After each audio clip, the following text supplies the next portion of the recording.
Oh, we're live. Cool. Hello. Welcome to a surprise live stream from Poop Scoops for Noobs and my special guest, my beautiful wife, Ashley. We're super excited to be here today.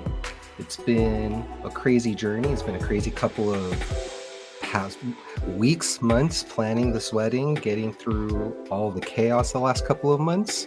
But we're super excited to be online and talk to everyone today. Yes, we are. How are you doing?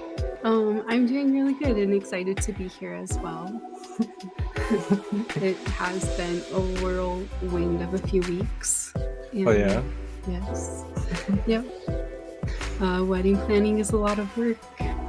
And the wedding was awesome. I had a lot of scoopers actually come to the wedding, friends of mine from all across the country. Like Courtney, she came to the wedding. I wanted to give a shout out to all of my scooper friends that actually joined us for the wedding. Erica Crouppen from Crouppen Swoopin' Scoopin', Courtney from San Diego Scoop Squad, Donovan from the Lawn Dogs, Wes from Pup Cleanup, and Steven from Dippity Doo down in Salt Lake. I loved seeing all you guys. It meant the world to me that you came out to just share in our special day, and it was a great opportunity for all the other scoopers to like talk and meet with each other for the very first time. I was super busy just being a good host and trying to meet as many people as possible, friends, family, people I haven't seen in years. But these 5 scoopers, they took the time out of their busy schedule to join us on our special day, and we love all 5 of you. So thank you for joining us. Yes, it was so nice to meet all of you, and just the same thing. I really wish that we were able to spend more time with you while you were here, but so happy that you all made the trip. Rick from the Poop Valet, Hayes. Hey Rick, I wish you were able to come, but you're in Canada, and I know that's a little bit far, but I know you were there in spirit. And next time there's a Pooper Super conference, then I'll definitely buy you a beer or something. I loved your face. I love how funny you were online. So thank you for joining us today. What did you think about like meeting all the scoopers and like talking to them? I thought it was super cool. It's always exciting to talk about the business with people who live in different states and just hearing how different things are for them, but still being able to learn things from everyone.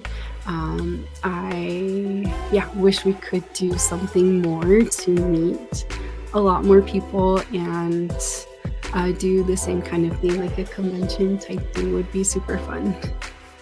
Yeah, we definitely need more conventions other than just one with APAWS every 2 years. So who knows? Things might be in the works. Maybe one day there'll be a couple more conventions out there. So stay tuned for that. This is not only like the business learning, but the camaraderie and being with people in the industry and knowing that you're not alone in what you're doing.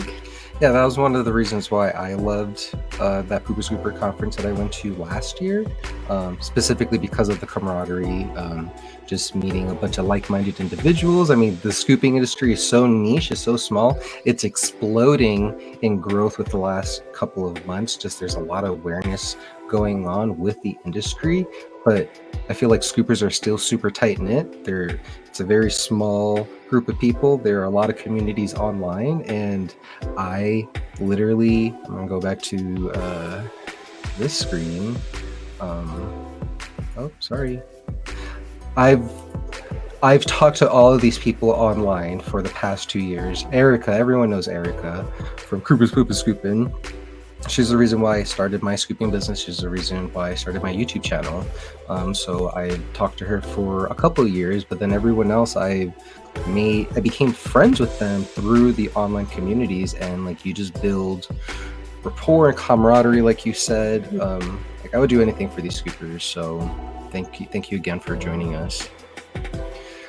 But today is a special live stream, right? We got married, and to celebrate, we want to answer any and all of your questions that you have for us of being a pooper scooper, owning a poop scooping business, anything and everything you want to talk about today. Like we're here to help. There's a lot of brand new people joining the industry, and I want to make sure that people start scooping with their best foot forward, because I started scooping in December of 2020. There weren't a lot of content online. Erica made content, and there are a couple other smaller YouTube channels that had a handful of videos out there. So I just started documenting my journey, and I found out how much I actually enjoy talking about dog poop on the internet and talking about business, sharing my experiences with everyone. And we got a comment from TJ. Hello, what is your winter to-do list? So winter to-do list, I would say winter time, it depends on where you live, like if there's a lot of snow, but winter time is a great time to actually start advertising your services. A lot of people don't like scooping in cold weather, and they really don't like scooping in the snow. So during the wintertime is when you actually want to start ramping up a lot of your marketing efforts, just to put yourself out there, bring awareness of your services. And then once that snow melt happens, it's an onslaught of business out there. People are overwhelmed with months of dog poop in their backyard, all covered in snow. Now it's all melted, and your phone's going to be ringing off the hook. This year, our spring rush was like insane. We serviced at, like, we doubled our business from 70 to 80 customers all the way to like a maximum of 168 customers we were servicing, like on a recurring basis. And that's not including just one-times and spring cleanups. that's not including one-time and spring cleanups. Because we serviced at least 100 to 150 customers between like the beginning of February to like the end of like March, and we still had a bunch more people in April, and it started to slow down in May. But you want to start focusing on your advertising efforts. You want to if you've been in business for a while, then you should have a customer list. So you should be reaching out to them through email marketing or sending stuff via the mail, because no one ever receives mail anymore. And just bring attention to yourself, and try to get a wait list situated, just to prepare for the spring rush. I have sore feet tonight. Will you guys come scoop for me tomorrow? Dress warm. It'll be right around freezing at 8 a.m. Oof. That's I have sore feet too. And one of the most important things that a lot of scoopers don't pay attention to is like how many steps you're actually doing in a day. And on average, a shoe will last between 500,000 to like 750,000 steps. So if you're walking a lot, realistically, you should be changing your shoes every 6 to 8 months. And we're both super overdue on new shoes. I bought 2 pairs of Hoka shoes, and she started using one of them and she loved it. And then she took my second pair of shoes. And now we got to get like 2 more, you know? But yeah, if your feet are hurting, or if your lower back is hurting, I would highly implore just checking out new shoes, getting some feet insoles. Like that'll help a lot. I track how many steps I do, and I think since, I have to check, but since like maybe April, it's clocked in like 1.3 million steps that I've done. And that's if I had my phone on me. So like I've definitely done more than 1.3 million steps. Mhm. A year in business for a year in November. Really looking forward to the spring rush. I'm planning on doubling my revenue. Fingers crossed. Spring rush is the most explosive time of the year for pooper scoopers because of the snow melting, and it's also the time where your customer acquisition cost is the cheapest, just because a lot of people have the need to get their yard scooped. A lot of people are reaching out to you. You get more shots on the goal to try to close a customer, and you're able to stretch your advertising dollar a lot further. So good luck. It's super exciting that you're almost a year in business in November, and Mhm. I wish you the best with your spring rush.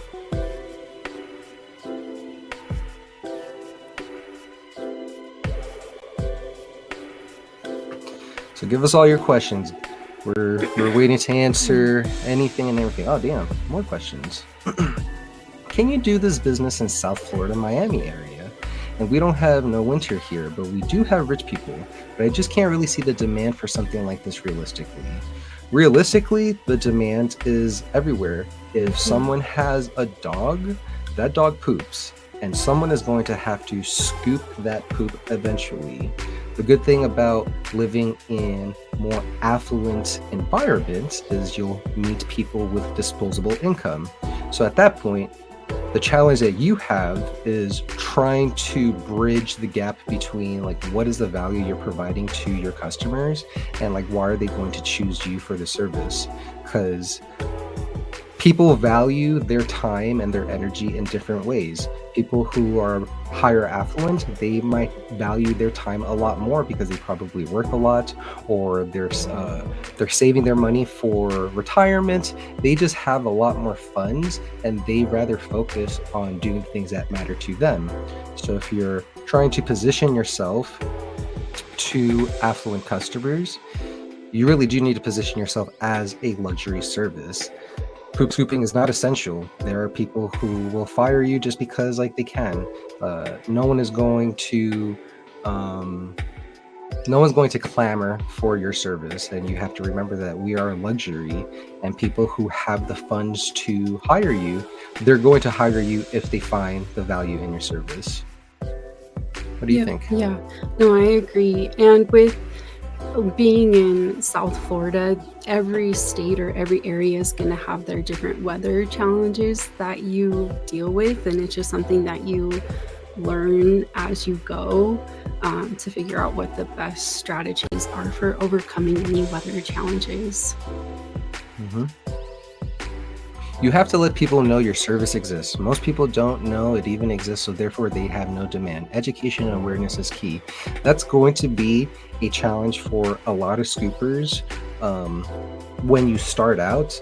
I foresee within the next 3 to 5 years that because of all this explosive growth with scoopers, there's a lot more scoopers starting their business this year compared to last year. I mean, I've I've increased subscriber count by almost 250 subscribers in the last month because of how much awareness is going on with this industry. A lot more people are finding out that scooping is like a really good business to start. It's low cost, low expenses, high margins. You control your own destiny. So a lot more people are jumping into the scooping industry, and that will only mean more and more people are going to advertise.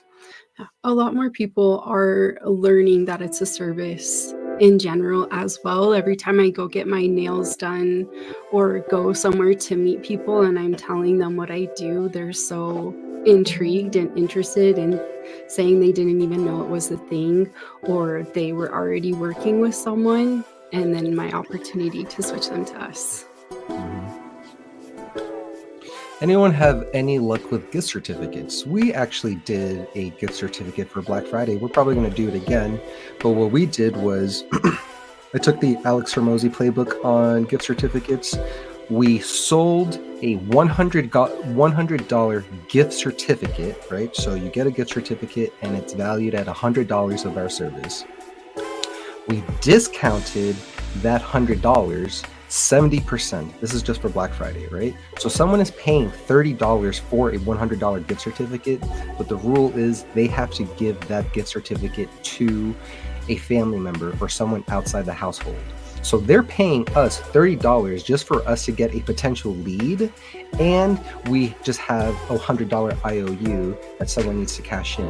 And one of the dirty little secrets, Amazon loves gift cards because, I don't know the statistic, but 5 to 10% of the gift cards that people pay for never get redeemed. So they have billions of dollars in gift credit that people aren't even using, and that's just money that they collected up front. So it really depends on how you're doing your gift certificates. But I think any way to advertise your business in front of other people is a good opportunity to get your business out there. Zero figures. Hey, I'm trying to start one. Well, you've come to the right place. This is Poop Scoops for Noobs, and we're here to help. Carlos Silva Jr. Hi, I'm in Silver Spring, Maryland, and I'm starting my poop scooping business soon. Not much competition in my area. How do I know if it's because it's no market for it or I'm starting at the right time? There's never going to be a right time to start any kind of business. The best time to start a business was 10 years ago. The next best time to start a business is today. So ultimately, it depends on what's driving you to start a business in the first place. Are you trying to start a business because you want to get out of the 9-to-5 grind? Do you want to save up money to pay down your student loans, to support your family? You need to figure out why you're starting a business. And then once you have your why, it doesn't matter if there's no competition or not.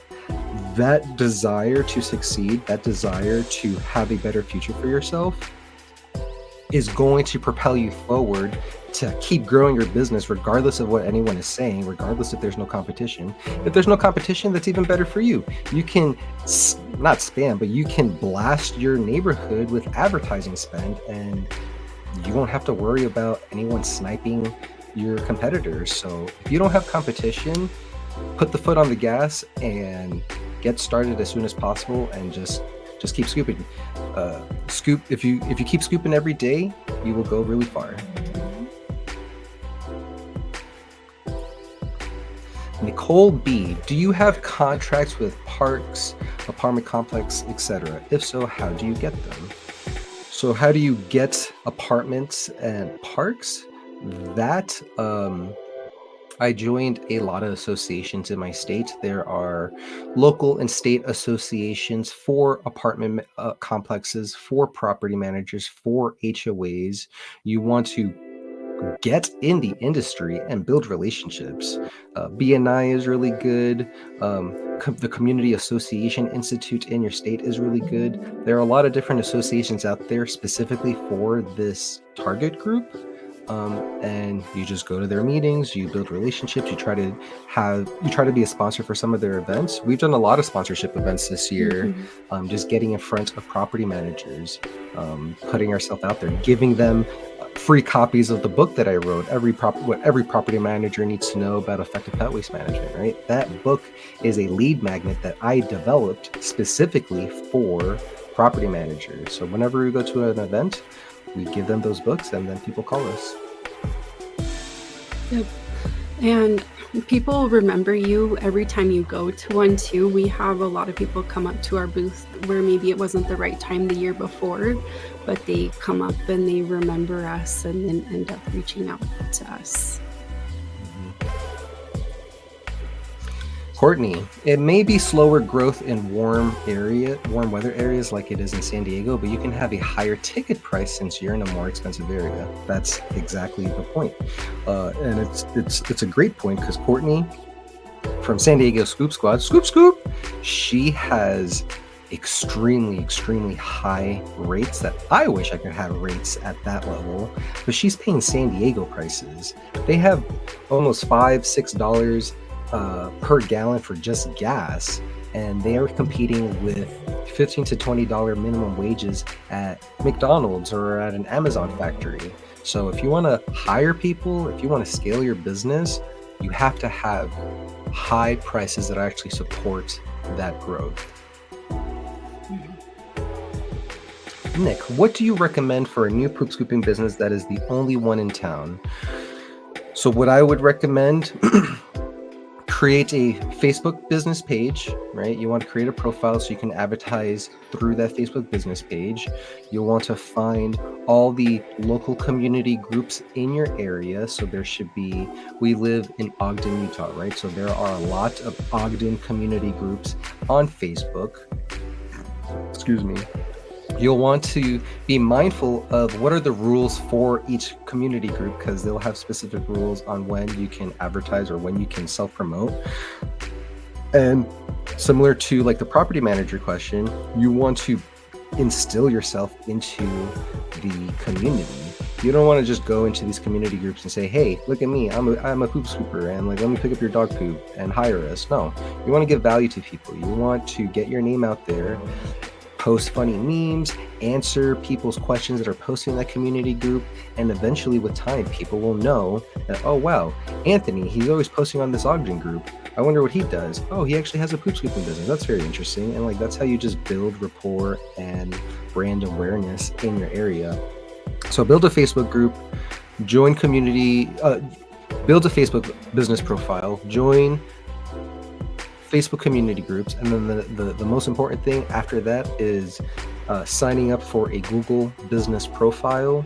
Most of the time when people find you on Facebook, if you're advertising on Facebook, the first thing that they're going to do is either click on your Facebook profile or they're going to Google your name.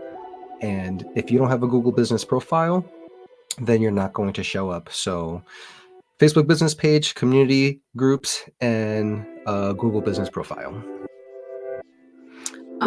I was going to add getting more involved in things that are going on in your city or county as well, like joining the Chamber of Commerce. Usually those groups have a lot of activities that allow you to meet other business owners and help to get you referrals for your business. And then just with your town or counties, if there's any events, city fairs, county fairs going on, seeing what you can do to be able to get into those, any spotlight newsletters that go around through your communities. Just doing whatever you can to get yourself out there. Clarissa, I'm in a city of 200,000 and they have about 2 dog waste companies. Is that size city enough to still start? I would say look into the statistics of, I don't remember the specific government agency, but there's a statistic that shows on average 47% of US households have at least one dog. So if we can summarize 47% of 200,000, right? That's a little bit less than 100,000 people have dogs with them. One thing to remember, if there's already competition out there, that means it's working for them. So if you see 2 pooper scooper companies in your area, that's the social proof that you should need that it's actually working in the area. They might not be advertising as well as you could be, or maybe they're franchised, but if someone is already doing what you're doing, that should be reason enough for you to think like, oh, I can actually do this too. Awesome, thanks much.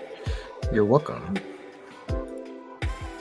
The not-so-secret life of Nate. I currently own a pool cleaning business. I will be adding poop scooping as an add-on with the hopes to eventually focus only on poop scooping. I have been fortunate to have acquired my first customer. That is awesome. And this is just an example of how much exposure the scooping industry is getting. It's not just people like me and Ashley who we quit our jobs full-time to focus on our business, right? There are bigger businesses out there in ancillary industries, fencing, pool cleaning, pest control, lawn care, anything and everything. If you're a home service business, there's a lot of home service businesses out there with a lot of money jumping into the scooping industry. So you better start sooner rather than later, because just like with every other industry, it's going to get more and more competitive. It's going to get a lot more saturated, and it will become harder to acquire your customers. So I congratulate you on your very first customer. And taking advantage of your pool cleaning business customer list as well. Those are really two good services that can go together.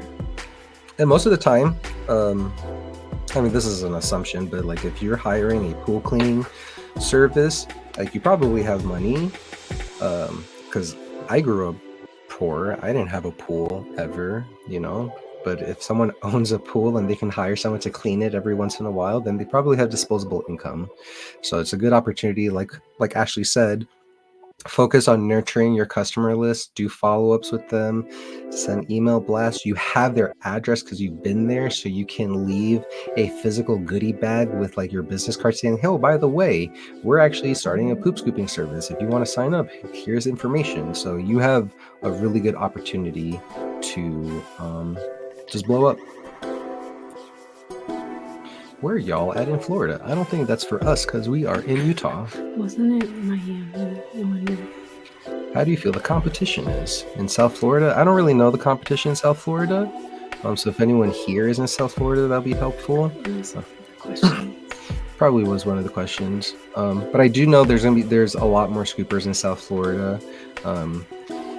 I also worry, I mean, this is me being biased because we're in Utah and we're not in hurricane season, but I know the last couple of weeks there's been a lot of hurricanes and destruction in like the Florida area. So there's businesses out there, there's businesses everywhere, and you can start a scooping business as long as you put your foot forward. Do you take the poo with you or put it in the client's garbage? So this is a subject matter that a lot of people always ask about. The way I see it is we are a pet waste removal business. So we're going to your yard and we're removing the pet waste out of your property, right? So we haul the waste with us. We have large plastic storage bins in our trunk. We double bag the waste with like a 13-gallon plastic bag and then like a 30-gallon big black trash bag. And like we haul it away, right? And then when we're done with our routes, we either go to a dump or we put it in our own garbage cans. We actually pay for a second garbage can now because of how much poop we're hauling. Or we have contracts with some of our commercial accounts to allow us to use their property or use the dumpsters on their property. If you don't take the poop with you and you leave it in their trash can, then some people may consider you not full service. It'll be very difficult for you to warrant higher prices, especially if your competitors are hauling the waste away. So you will just want to be mindful, like if you leave it in the customer's trash can, you probably can't charge as much, but you'll save a lot on expenses and driving and dumping fees. Like I wish we didn't dump, or I wish we didn't haul away, but we're too far gone at this point. It is also something that the majority of our customers really appreciate and always comment on, and getting new customers, it's always a huge point of difference for us. What CRM do you use? Well, I'm glad you asked, because this actually pivots perfectly to the sponsor of our video, which is Jobber. I've used Jobber for the past 3 years now. So I started in December of 2020. I did my whole first year just using Facebook and Venmo. And then when I started my second year, I paid for Jobber. It's been one of the best investments I've made for my poop scooping business. I'm able to automate and manage all of my business just through their desktop app or the phone app. People can submit requests. We'll change those requests into quotes. Once they approve the quote, we can sign them up for a job. And then once the job is completed, then we send them an invoice. We have 147 customers that we've been servicing for the past month or so. Like, this is how many active customers that we have. So I can say so many wonderful things about Jobber. And one of the cool things is, because we use a mobile app, when I onboarded Ashley, to the business, she was able to pick up Jobber like super fast with just using the app just to I'll let you explain how you use Jobber. Yeah, I mean, it is really easy to use the interface, and your appointments are just in the order that you do them, and you go to each one, click on directions. It takes you to the house. When you get there, start the timer. We do service completion forms after each service where we're taking a picture of the gate and uploading it into that form, and then you email it to the customer, and it's all very easy. And through Jobber, we're on track to make 175,000 in our 4th year in business now. So it's been a crazy ride.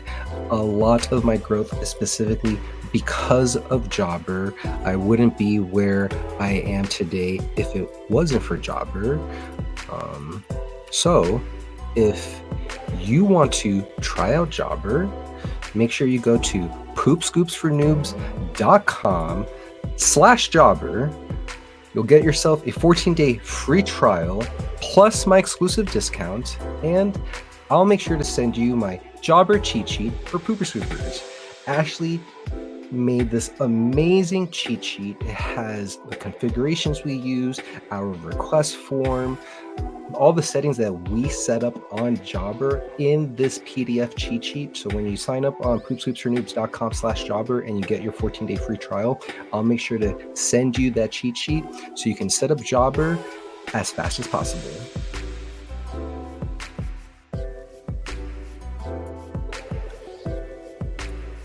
Hey everyone. Hey Sam. Good to see you today. Do you have any disposable gloves, plastic gloves, rubber gloves, cleaning gloves, surgical gloves?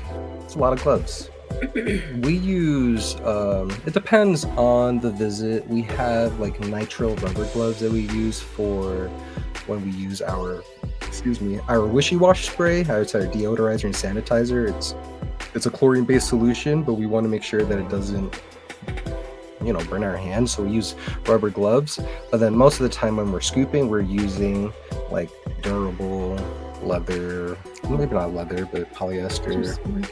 Just working gloves. I know a lot of scoopers, they don't use gloves. I ended up getting like a lot of calluses on my hands, especially during like the springtime, and the work gloves have helped a lot in minimizing the calluses. Are you still solo, or do you have other techs? This is my lead tech right here. She does. We do like 50. We do all the scoops together. Mm-hmm. Yep. We have a couple of days that we do the entire route together, but the majority of the days we split and each have our own route that we do. Like today, we had 16 visits. One in one northern area and then the other in a southern area. So we just scoop together most of the time. We pump through like those visits as fast as possible, just to get back home and spend time together. But then there are other days like our Friday and Saturday routes. On Friday, we'll have 37 yards that we do between us two, and it's all within like a 5-mile radius. So she'll do the northern side of the town and I'll do the southern side of the town, and we'll just slowly meet up into the middle. But we'll both do like 15 to 20 yards by ourselves like during those days. I'm starting one here in Southwest Florida. So excited. Thank you so much for this platform for learning the business. Y'all are rad. You are rad in my element. A lot of people never start. I'm happy that you are starting. It takes a lot of courage to start. So make sure you bottle these exciting feelings and sear them in your heart, sear them in your third eye, because I promise you that excitement will go away and you're just going to go on that scooper grind. I released a video a couple of weeks ago about surviving the scooper grind, and it's just like with any other business. You get really excited in the beginning and then you realize you don't know what you're doing, and that's when your excitement starts going down. So channel those excited feelings Write it down on a whiteboard. I have a whiteboard right here with like my goals, and make sure you're looking at it every single day because it will help when the times get tough. The Not So Secret Life of Nate. I have the advantage of being able to offer this to my pool cleaning company. That is a great advantage. You'll want to take advantage of it. I like thinking of there are three resources that you can use to grow your business. OPM, other people's money, OPC, other people's customers, and OPR, other people's resources.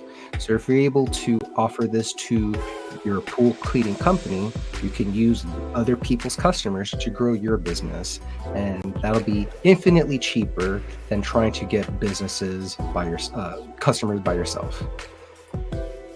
How many houses a day do y'all do? Yeah, so it depends on the day. Like we just mentioned, on Fridays, we have 30 something houses that we do. So each of us do about 14 to 15, just depending on how fast each of us can get through. Average, I would say it's closer to 12-ish houses a day. It would depend. To 14. It would depend Yeah. on the route. But I do know like bigger companies out there, a well-trained scooper can do between 15 to 25 yards in a route if you have really good route density. If you're driving 5, 10, 15 minutes between yards, it'll be very difficult to get to those higher numbers. Our Friday route, the average drive time between yards are like 3 to 4 minutes. So we're able to do between 3 to 4 yards an hour during that route. So Friday gets super juicy. Yeah, 4 yards an hour is like a pretty good place to be at. Obviously, more route density, you can do that maybe 5 yards. But if bigger yards too, then you're looking at 3 yards an hour. Because figure if you're doing $15 to $20 per yard on average, and you're able to do 4 yards an hour, that's $60 to $80 an hour that you're making if you have the route density, if you have your services priced correctly. The Not So Secret Life of Nate. I have the advantage of being able to offer my poop scooping business to my current pool cleaning clients. My question is outside of my clients. What would be your best recommendation to advertise? It really depends on who you are advertising to. Everything always comes down to the who. So there are 3 areas you want to pay attention to when it comes to advertising: your message, your market, and your media.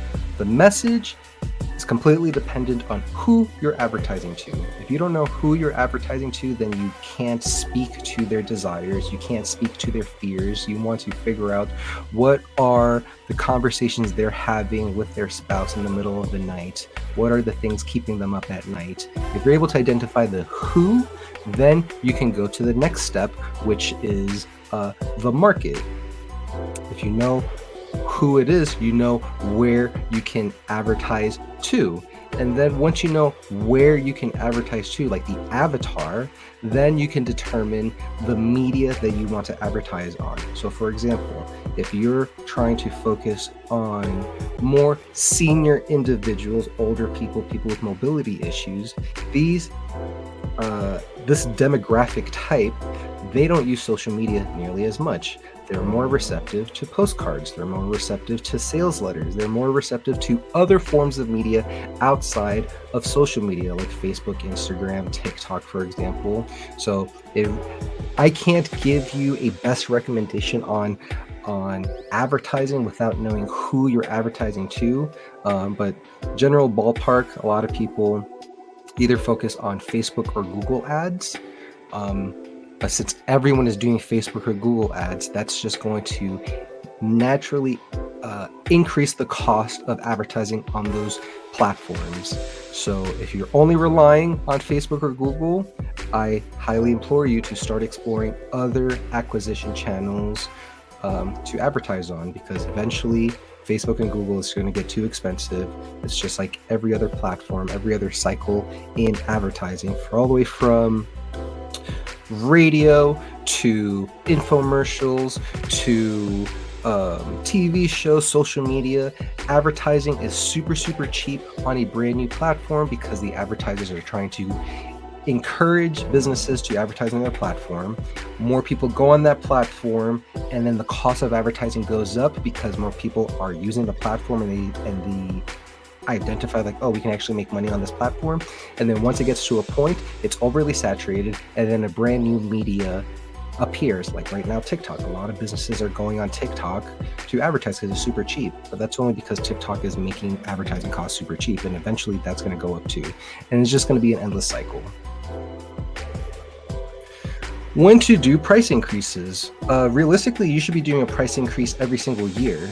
The cost of goods continues to rise because of inflation. If you aren't increasing your prices every single year just to meet inflation, then the value of your dollar is going down. You're doing the same amount of work for less money. And people, like, just look at society now. How much has the cost of goods with gas and groceries and electronics, everything has gone up in the last 2 to 3 years in this post-pandemic world. So you should be doing price increases every single year. We're in the process of doing a price increase for our current customer list, and I'm playing around with like increasing my prices even more for new customers. It's super scary, but it's something that's going to be needed if we want to take our business to the next level. Can you use a compact car for this business? Well, you have a compact car, so what do you think? My car is not compact. I have a Jetta, so it is a small car, and I scoop in my Jetta, and I have my trunk like a Tetris kind of thing where I have my bin, my bucket, my trunk organizer with my bags and cleaning supplies and rakes, and just how I have everything organized. Like, it is very, very possible. And then depending on the route, how many houses I have, there are certain places along my route that I will stop and dump along the way, so my car's not getting too full. And it really helps having a plastic container with a lid, so you can keep all the poop smell within the container. Her trunk is super small, so she has to not use the lid, but luckily her trunk encloses the smell a lot, so it doesn't really affect. I also spray it a lot with. What do you spray it with? The wishy-wash solution. So yeah, you can definitely use a compact car. You can, I don't know what they're called. People put, like those attachments to the back of your car, like for hauling, not hauling, but bikes. Like little racks. You can put a rack on the back of your trunk or the back of your car and put like a plastic bin container. There's a lot of sweepers out there that use racks on the back of their small cars, so they don't have to put anything in their trunk. Poop Valet. I wanted to buy you a new Ford Maverick as a wedding gift, but it costs too much to FedEx it to you. Sorry, guys. I'm like this close to getting a Maverick because we just really need a truck to stop hauling dog poop in our vehicles and to wrap it. It's crazy. Like, we still don't even have wraps on our vehicles. We don't have magnets on our vehicles. We should. We definitely should. But we just haven't done it yet. I need to make at least 100,000 per year. LOL. How much can you reasonably charge people per job? Reasonably is subjective because people derive value in their own way. I will say that it's completely possible to make 100,000 per year. I mean, last year, my third year, I got to like 85,000, and this year we're on track to make 175,000 between us two. So at least 100,000 per year scooping dog poop is completely possible. It just comes down to your level of effort. Scooping is not a get rich quick scheme. It takes a lot of time, it takes a lot of energy. There's a lot of judgment out there being the pooper scooper. So you'll have people, your family, friends, neighbors, strangers, they're going to judge you when you tell them that you pick up dog shit for a living. And it doesn't really matter. I don't care what they say because they don't pay my bills. And I'm infinitely more happier doing this, talking to you guys online, talking about my business online, scooping, spending more time with my wife. I find that a lot more valuable than all the time that I was losing working my work from home 6-figure job. What about you? I agree. I love doing this and working with Anthony too, and just a project that we're doing together. Being able to learn a lot about each other as well and make our own hours and be in charge of our own destiny. We just paid for a wedding that put us in a little bit of debt. And it's up to us to do what we need to do to get that paid off. And we need to pick up a lot of dog poop to pay for all the wedding stuff. But it's possible. There's a lot of dogs out there. The average size dog poops 247 pounds per year. That's a lot of dog poop, and someone needs to pick it up. Do you mind sharing what your prices are now? What I will say about prices is, on average, you'll want to be making between $1 to $2 per minute, including your drive time, including how long it takes to actually walk a yard. So on average, let's say a yard takes you 10-15 minutes to walk that yard, you'll want to be charging, I would go closer to $1.5 per minute, so $1.50 per minute, because that'll give you enough buffer in your margin to start hiring. But let's say we're doing $2 a minute, if a yard is taking you 10-15 minutes, then you should be charging between $20 to $25 per visit. I can share, when it comes to my prices, I can share, on average, our customer base is paying $90 per month. If we don't include our commercial accounts, we have 5 apartment complexes that we also scoop for. If we account for our apartment complexes within that math, then our average ticket per month is a little over $100. So you can do the math, over $100 times however many customers, that's how much you could be making if you price your services correctly. What is the most successful non-digital way to get customers?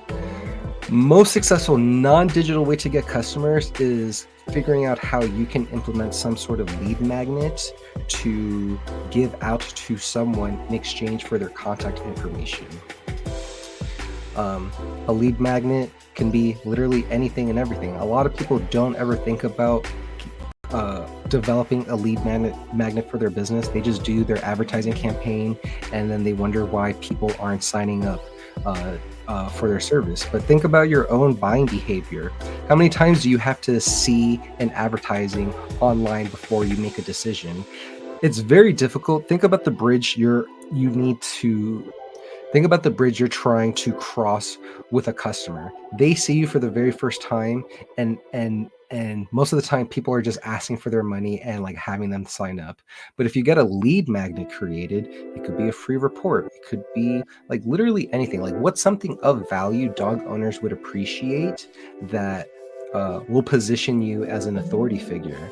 So you can make dog recipes. You can talk about the top 5 reasons why dog poop will save you $50,000 in your yard in damages, right? I'm just spitballing here, but there's a lot of things people can create as a lead magnet in exchange for someone's contact information.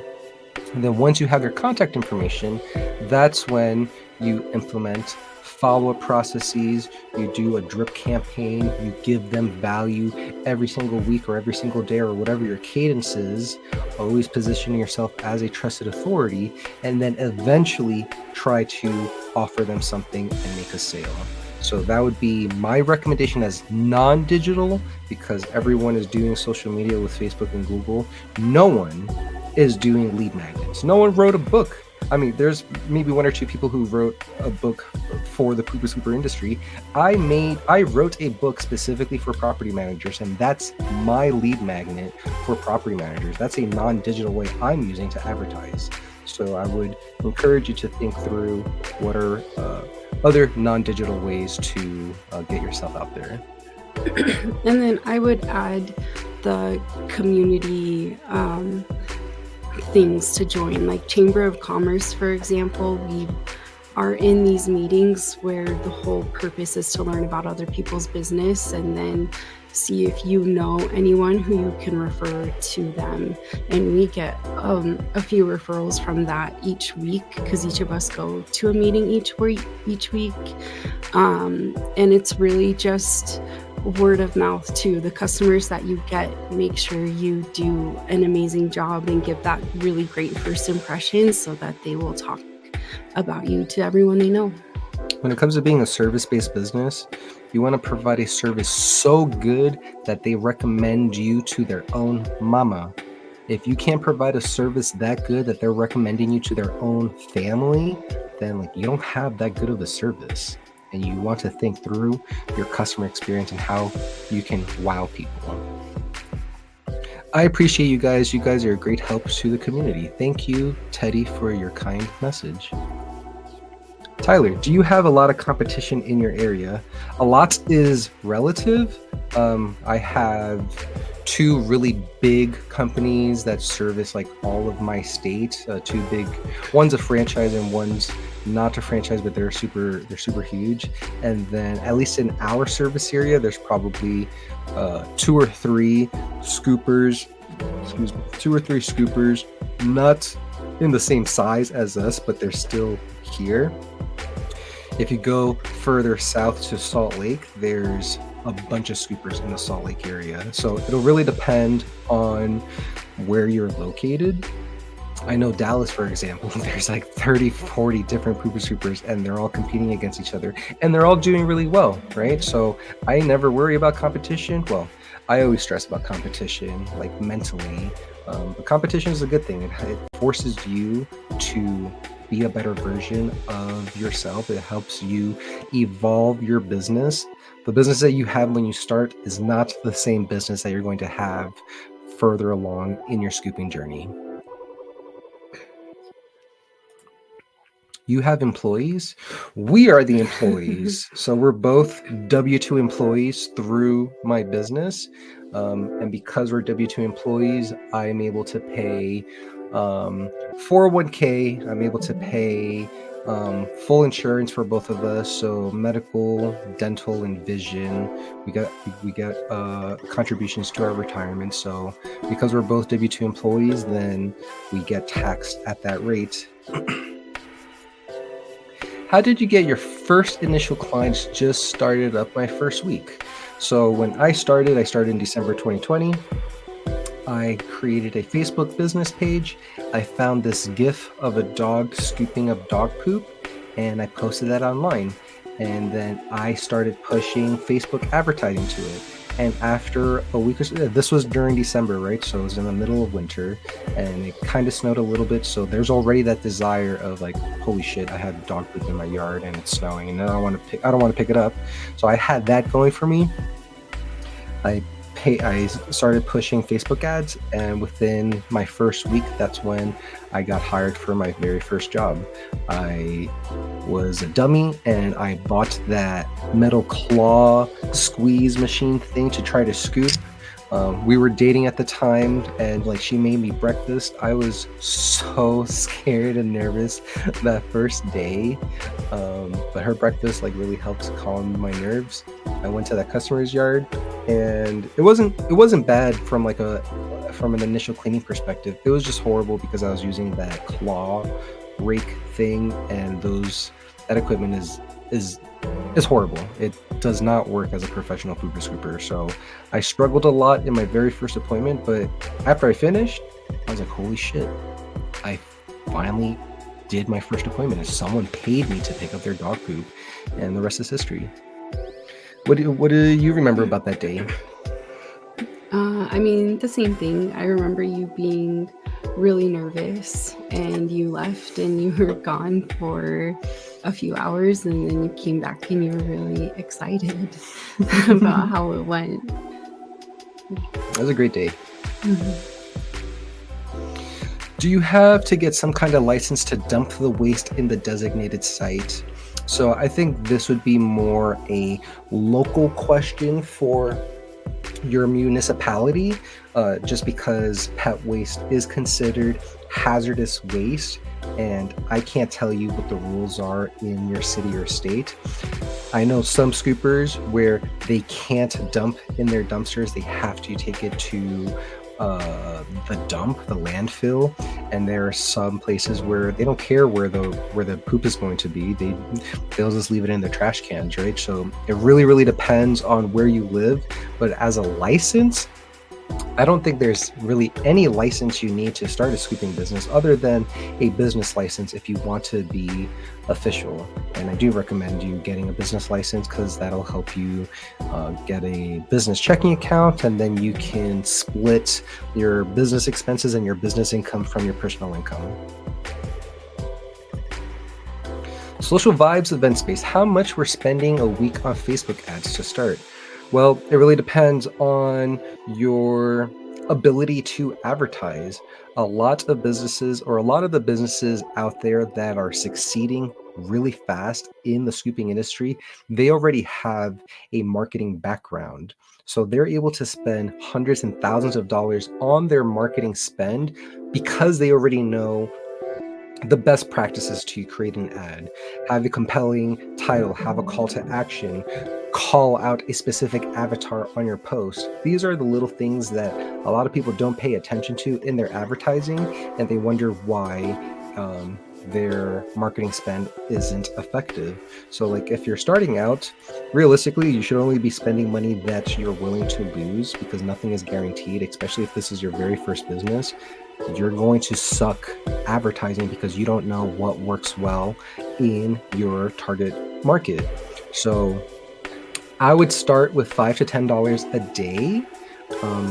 I know you'll get more results, or at least more feedback on your advertising campaign the more you spend, and there will be diminishing costs. But I know scoopers out there, 7-figure scooping businesses, where they've spent $500, $1,000, $5,000 a day, a month on their advertising spend. During Spring Rush this year, I was spending close to $50 to $100 a day advertising like crazy during the Spring Rush, because I know most of my customers for the year will come during this 6 to 8 week period. So I'd rather spend close to 80% of my annual marketing budget during that time period. I'm a woman. Has your wife ever had any difficulties with dangerous customers or dogs in the yard alone? I fortunately have not had anything dangerous as far as customers go. So far, I've met a lot of really great people. And with dogs in the yard, yes, I have had some close calls by being nipped at and having my pants torn. And it does get very scary, but when entering a yard, I don't have my music playing, and when I do have my headphones in, I only have one ear in, just so I can always be alert and listening to my surroundings and just always know what's going on around me. Yeah.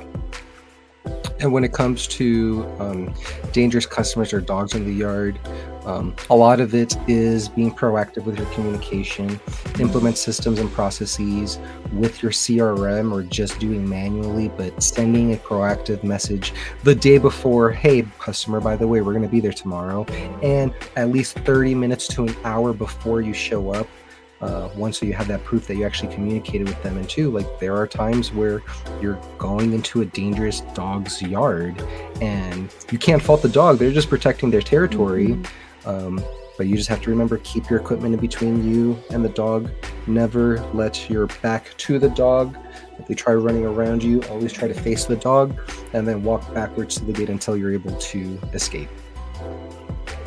Is this live right now? Can you hold up a sign with today's date? What's today's date? The 28th. It's 7:29 p.m. Mountain Standard Time. It is definitely live. Yes. Do you use the job of request form on your business site? Well, great question.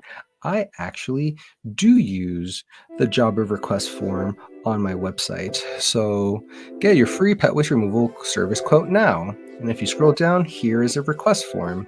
This is the request form straight from Jobber. I ask some pre-qualifying questions. I ask what areas they want to be scooped, what kind of service they want.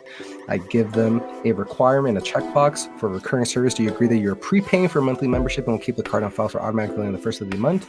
They have to say, yes, I agree. So they know they're paying for a prepaid subscription. And then I ask them how they heard about us. So we definitely use the Jobber request form on our website. What is your daily sequence for checking reports? I guess it would depend on what kind of reports you're referring to. This is something that I want to be focusing on a lot more. It's difficult for me because like I'm a scooper and she's a scooper, so there's only so much time in the day that I can check on reports. But on average, I'm always like looking at my reports maybe like once a week, and I have this crazy spreadsheet with all these data points, all these metrics that I track, like the number of quotes that we received, how many quotes we closed out, my advertising spend across media channels. I track a lot of things, and I try to do that on a weekly basis. And then monthly, at the end of the month or the first of the next month, then I calculate like my churn percentage. So how many customers did we lose in the last month, and then our lifetime customer value. Why do you take the poop with you? Why not just dump it in the customer's garbage? So I explained this earlier. We are a pet waste removal business. So we scoop the poop and we haul it away from their property.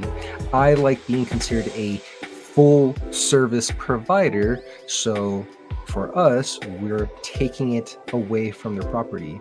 A lot of businesses out there, you can dump it in the garbage can, but it will make you seem like you're not a full service provider, and you won't be able to charge higher prices, because if you're charging super high prices and your competition is charging super high prices but they're hauling the waste away, that's going to encourage leads and new customers to go with them instead of with you, because customers don't like having a smelly trash can that smells like dog shit. Why not have a policy where dogs need to be inside in order for you to scoop? Safer for dog as well. You can definitely have a policy in place. The question is enforcing that policy. For us, we do have a policy in place where it says all dogs must be secured inside before we service your yard. And if we know the customer has a super aggressive dog, then we don't do anything unless we get a written confirmation back from the customer that the dog is secured inside. If the dog's outside, we knock on the door and we call them. And if they don't answer within 5 minutes, then we leave and we skip them for the week, and then we do double duty next week. If we're still in the area, we'll come back. But realistically, like once you get to a certain point at scale, there's going to be a lot of customers out there where like they're working during the day and they can't leave their dogs inside. And it'll make it very difficult for you to plan out your routes if you have to go to a customer's house after a specific time. So I love scooping with dogs. There are dogs that are super yappy and they bark, and that's really annoying. But then that's why you have 2 headphones, and I use noise cancellation earbuds, so I don't care if a dog's barking at me. If they're super aggressive, if they're charging at me, if they're biting my equipment, that's different. But if a dog's just barking at me, I just plug in my headphones and it doesn't really matter to me. Yeah. Yeah. Thanks for the info about the ads. I have no competition in my area as well. Is this a good thing or a bad thing? What do you think? I think it could be either or. I mean, with that, it's focusing on just getting the education out there on what even the business is and that it exists, and um, targeting people who don't want to be doing this themselves anymore. Woohoo, Mountain Standard Time. Are you in Colorado by chance? We're Colorado's neighbor. We're in Utah. Why Jobber over Swoop Scoop? Well, I think you mean Sweep and Go. I use Jobber. I can't really talk about Sweep and Go because I've never used Sweep and Go. I like that with Jobber, there's a lot more automations I can implement with integrations with other software. I like that I can use Jobber for other services. Sweep and Go, they're a CRM specifically for scooping businesses, but with Jobber, you have a lot more flexibility to implement add-on services. Or, for example, the person who has a pool cleaning business, they would be able to do pool cleaning and Jobber within the same CRM if they wanted to migrate everything over. So, I have no opinions about Sweep and Go. I've never used it. I'm Jobber for life. Thank you for answering our questions. Where do you get the majority of new customers from? So majority of new customers we get from Facebook and Google advertising. We've been pushing a lot with our referral partnerships. So we have relationships with a lot of local businesses where they give us their coupons and we can put them in our welcome bag. They allow us to put flyers and business cards and posters inside their facilities. So we get a lot of referrals from our referral partner. We get recommendations from our current customer base. We make it very easy for them to refer us to their friends and family, and we also give them incentives for referrals. So I would say those are the three biggest ways how we get customers. If we had a truck with a car wrap, I would say that would probably outperform some of the other acquisition channels we have, because it's a mobile billboard and you seem a lot more professional when you have a wrapped truck. I'm needing to make a decision between Jobber and Sweep and Go. Jobber seems more powerful, but is there anything that Sweep and Go does better than Jobber? I don't use Sweep and Go, so I can't really answer that question. I can answer anything about Jobber. Do you offer any side services or add-ons like sanitizing and deodorizing? So we do sanitizing and deodorizing with the Wishy Wash. It's a great chlorine-based solution, kennel-grade disinfectant. When it comes to the Wishy Wash and all disinfectants and sanitizers, you need to remember that there's nothing out there on the market that's considered a sanitizer for grass, right? If you're spraying a grass, that's only considered a deodorizer or odor control. Because if you're trying to sanitize grass, you're essentially putting bleach on the grass and you're killing it. And you can't make the claim that you're sanitizing someone's yard. You can make the claim that you're sanitizing people's patios, rocks, kennels, plastics, inorganic materials in someone's property. You can use the Wishy Wash or any kind of disinfectant or sanitizing spray and actually say it's a sanitizer, but you can't say you're sanitizing a yard. Wondering though, how does she get bit if the dogs are always inside before scooping?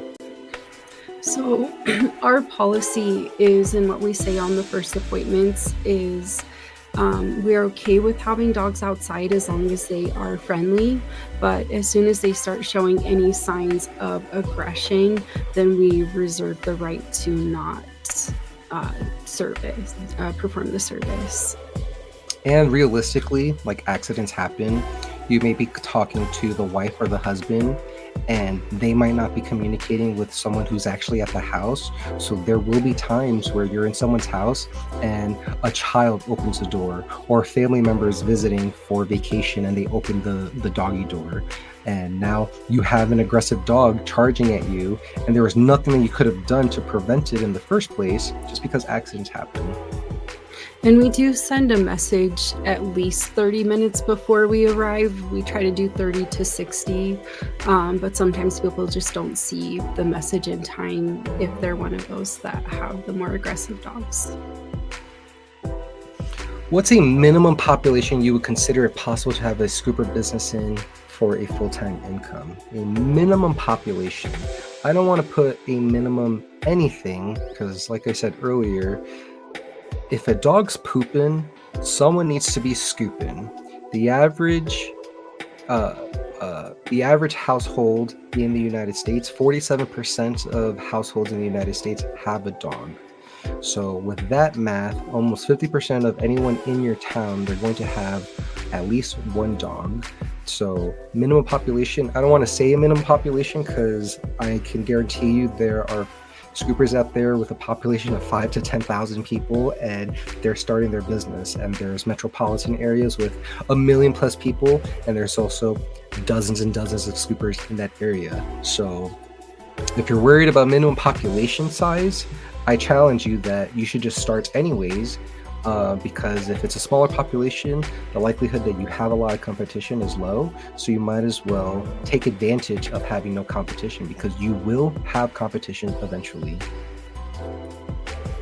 On average, how many leads are you getting a day on Facebook ads and any free ways to market? On average, how many leads are you getting? That would depend on your marketing budget. We're not really doing any ads right now. I'm probably going to be pushing a Facebook campaign within the next day or two.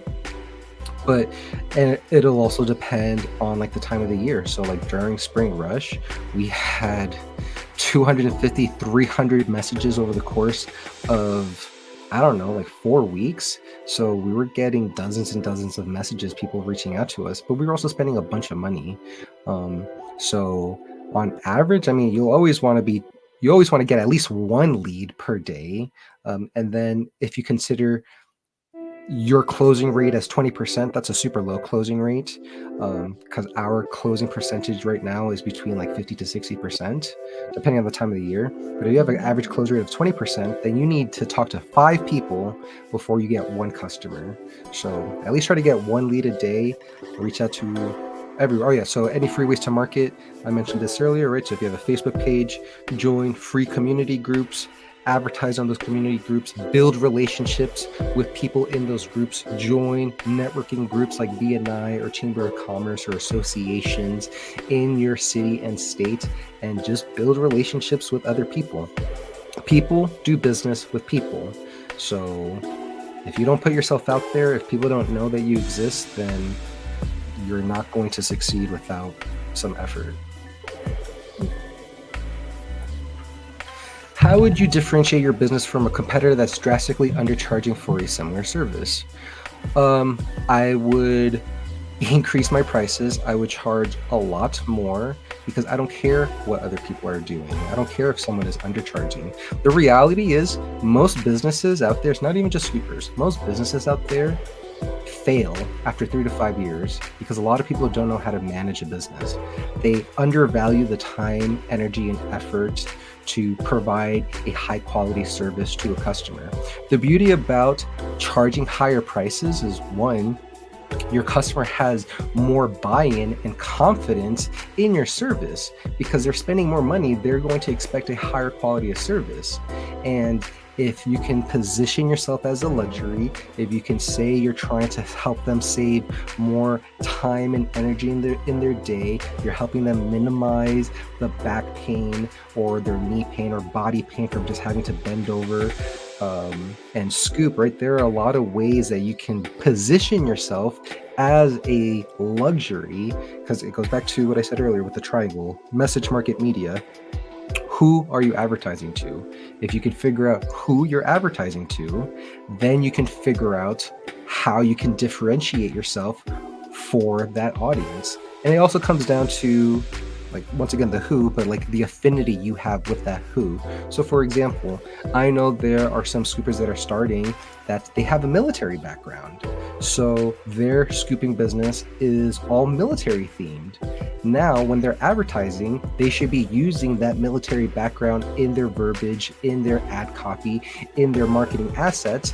And people who have a positive affinity with the military, they're going to be magnetically attracted to that military scooper compared to people who don't have a positive affinity with military, and they won't want to work with you. So you want to think through, how can you magnetically attract the customers that you want to service? And then servicing those customers, it goes down to the service that you're providing and making sure that you're wowing them and giving them a service that's worth the value of your prices. Like we have hauling the waste away, we have a service excellence guarantee, gate pictures, just anything that's going to make them trust you and with being at their house. That's a great point. Thanks. There's nobody scooping here professionally. I am an animal control officer and was kicking the idea of doing this as a side hustle. Thanks for the info. Thank you for the questions. I love scooping. Ashley loves scooping. There's a lot of opportunity out there. But like I said before, excuse me, scooping is not a get-rich-quick scheme. It's going to take a lot of time, energy, and effort. You're going to put a lot of wear and tear on your body, on your vehicle. I talk about it in my videos. My hands are still messed up from my very first year of scooping because I didn't have the proper equipment. So just be careful when you start and protect your body and charge accordingly. W-2 or contractors would you recommend?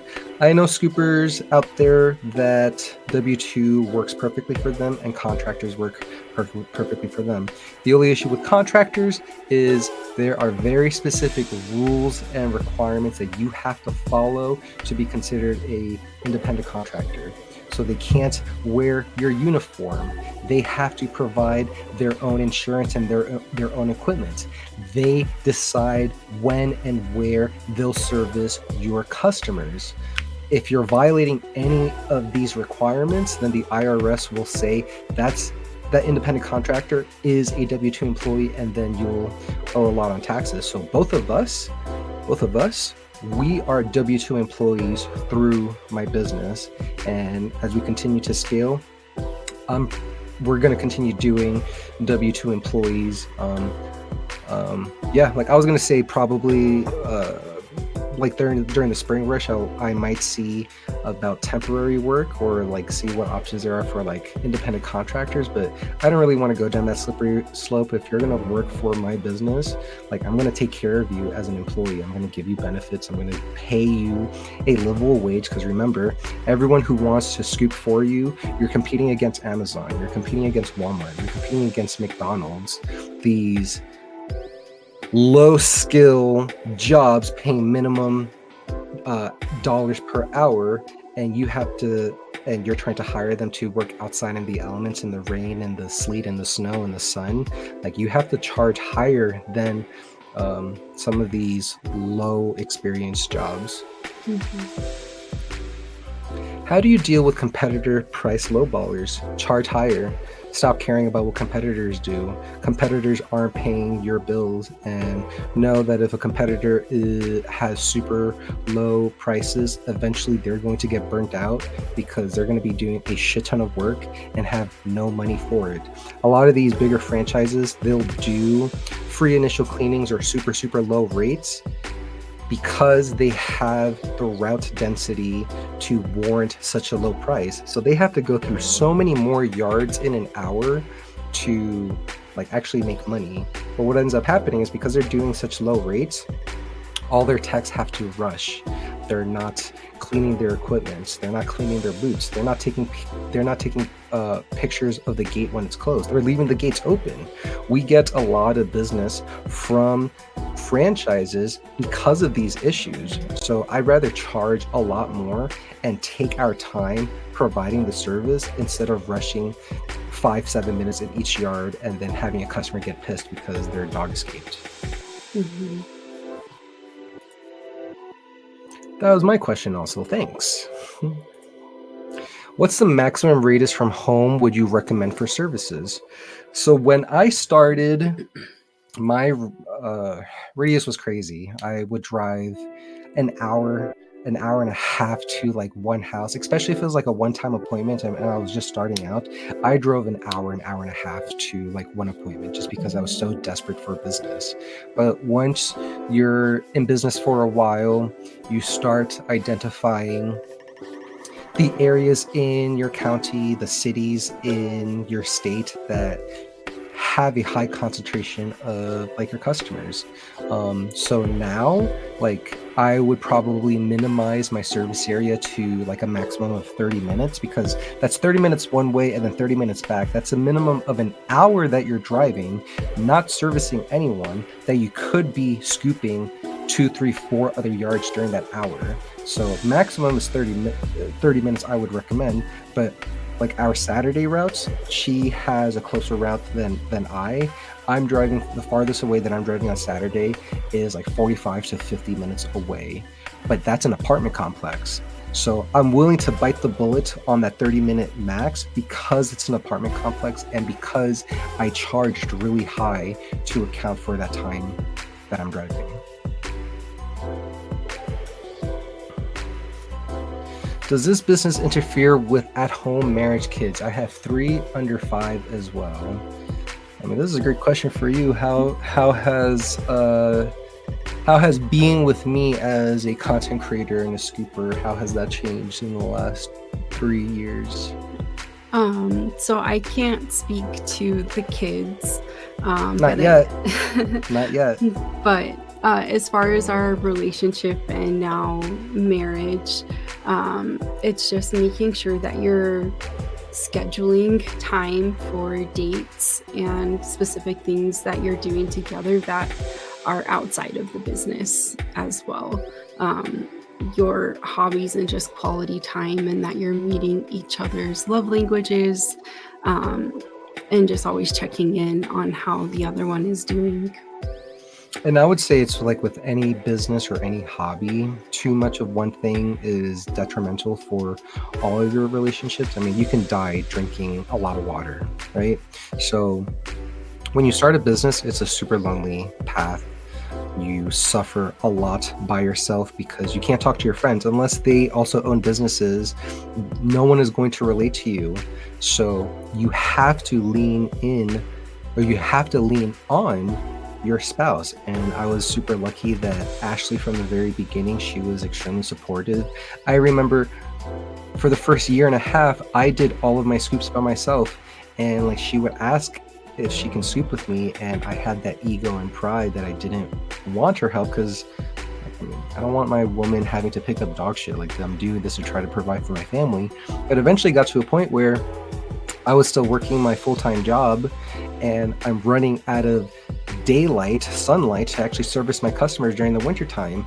And that's when I started asking Ashley to like help with appointments. And that was a huge deal for me, because I mean, it's really scary. Like, I'm growing this business, it's my baby, and now I have to hand it off to someone else. And Ashley crushes it. She's a better scooper than me, and she very customer friendly, customer oriented. She's nicer to customers at times, and it's been amazing for the growth of our business.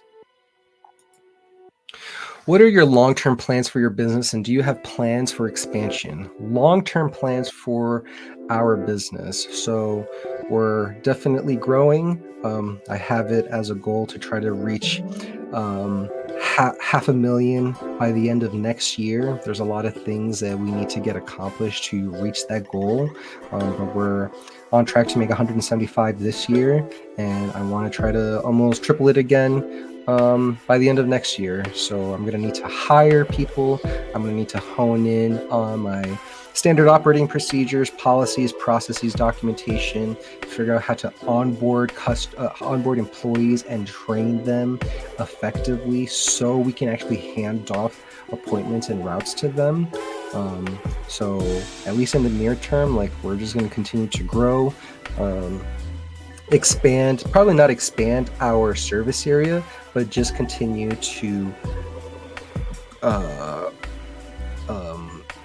increase the route density in all the cities. So we have a lot of interesting projects that we're working on to maximize the route densities in the cities we service.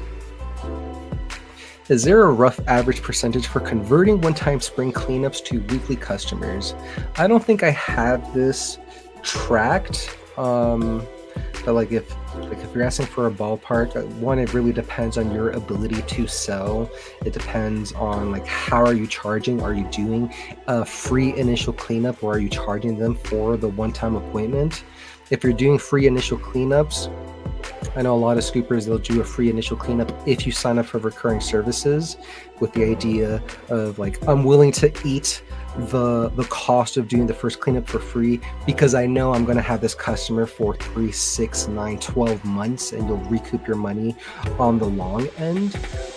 So it's hard to say what an average percentage is. So I don't want to give an estimation because I don't know off the top of my head. I would say probably, at least for me off the top of my head, it was probably maybe 30 or 40% of the people that signed up for an appointment during Spring Rush this year signed up for recurring services, because we went from 70 customers all the way to 168 customers. And we did, I don't know, between 150 to 200 new appointments in a matter of like 6 weeks. And we also, our whole incentive during the Spring Rush was $20 off of the initial cleaning if they signed up for recurring services. Mm-hmm. What are your thoughts on commercial contracts? I love commercial contracts. They pay a bunch. It's really, really hard to land commercial accounts. So you want to join local associations that have property managers in them. Community Association Institute is really one for HOAs. And there's lots of apartment associations for each individual state.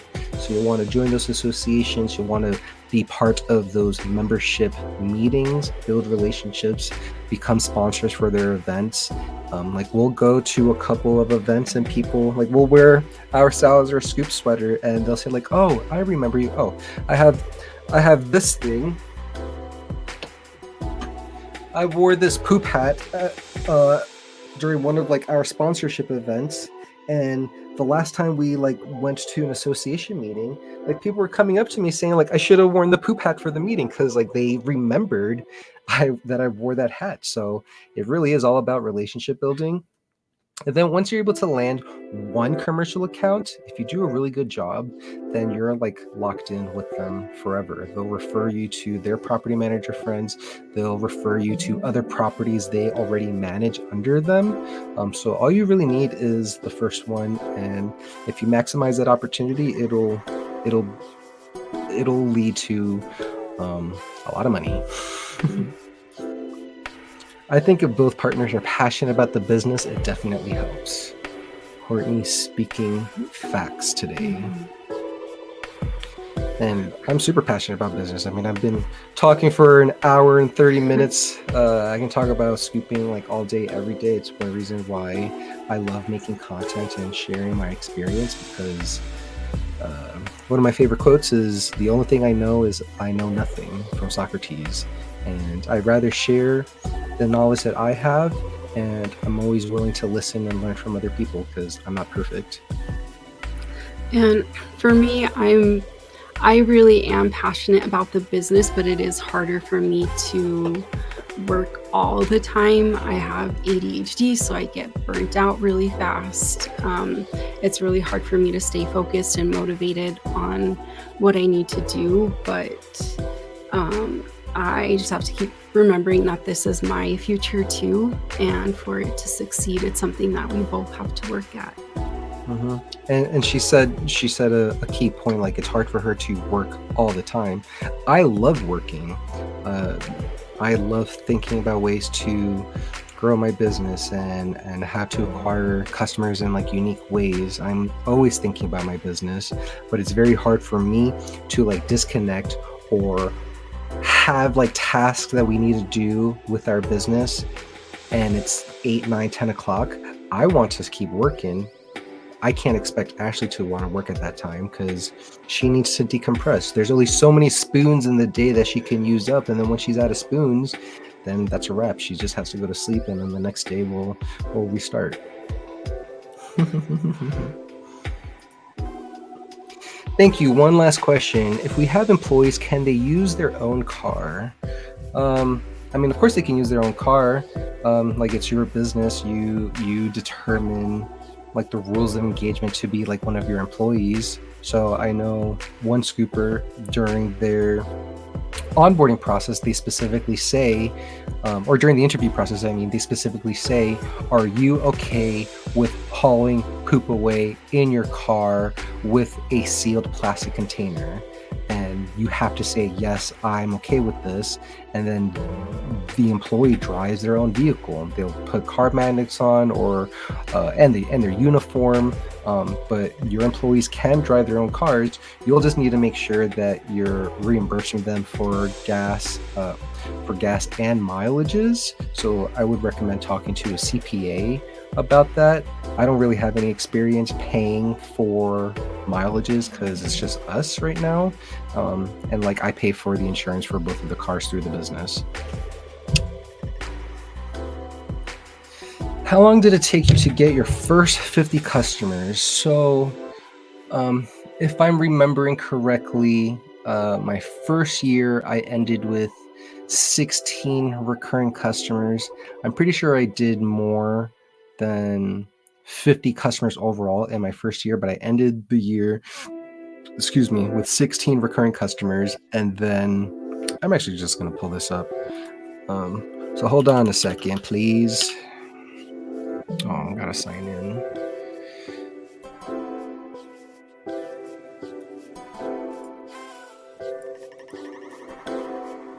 Oh, can't sign in.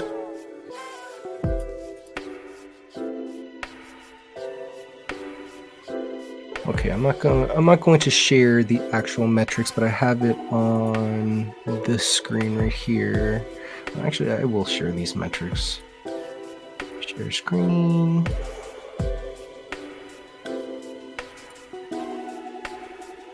Okay, so at the end of December 2022, so at the end of 2021, because I started in December 2020, I ended with like 16 customers, and then by the end of December 2022, I ended with 40 recurring customers. By the end of 2023, we were at 65. So between 2 to 3 years for me, it took me to get to my first 50 customers. But remember, I was also working full-time, work from home, a 6-figure job.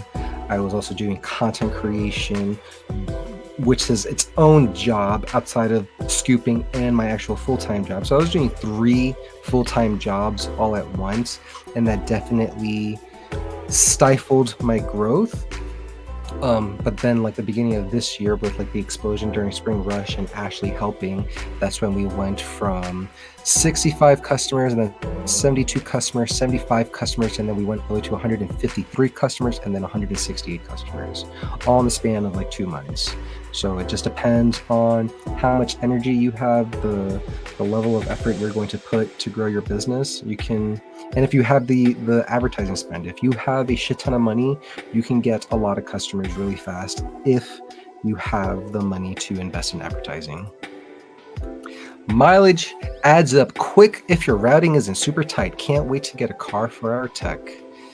Yeah, I can't imagine, like especially like my Saturday route where I'm driving 50 minutes just to that one apartment complex. If I hired someone to do the routes down there, I would have to, ideally I would want to hire someone that's already in that area.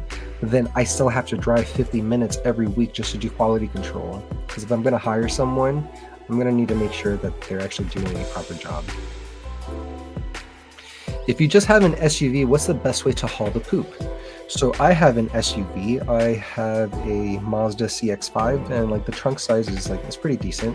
But we have a, do you know how big the plastic container is? It's like a 30 or 40 gallon plastic container with a lid, and we can put a bunch of poop in that container, like when we're hauling stuff away. I want to see if I have, I think it's 27 gallons. 27 gallons. So I'm just looking. I have,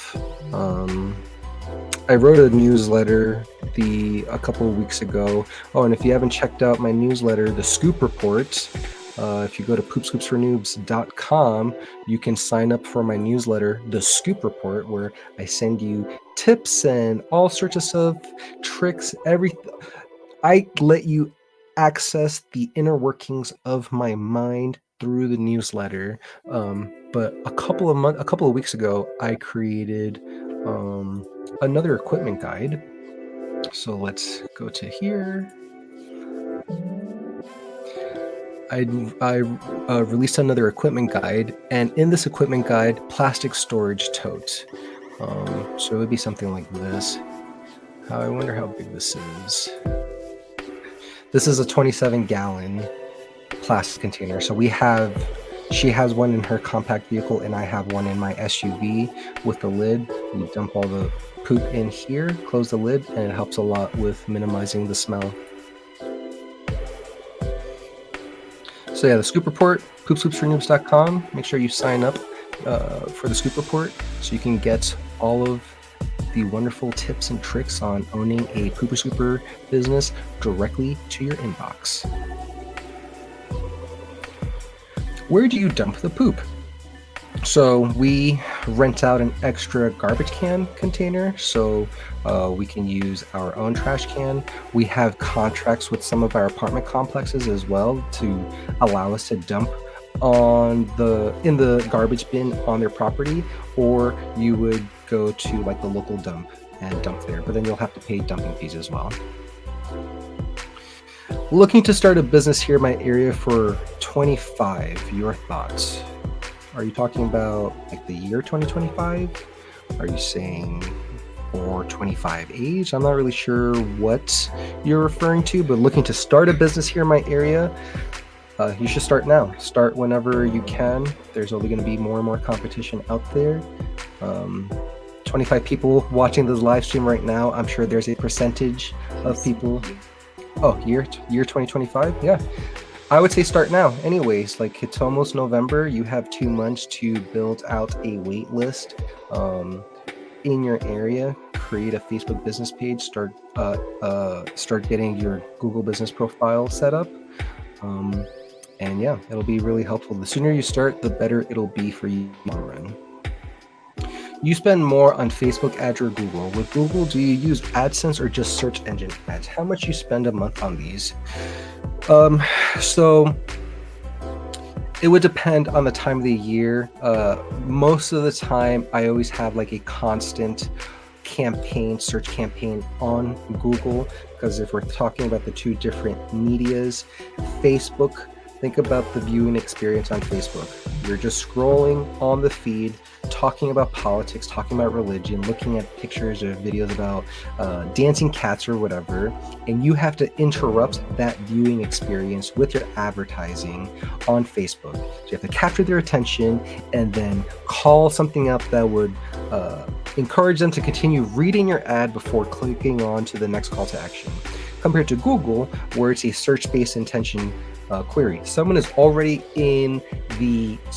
has the need and the desire to hire a pooper scooper. So they're typing in Google, pooper scooper service near me, or dog poop cleanup service near me.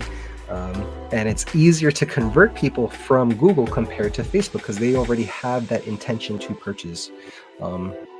So with Google, it really depends on your sales funnel. How well does your website convert? Is your website super fast or super slow? Do you have an easy onboarding process?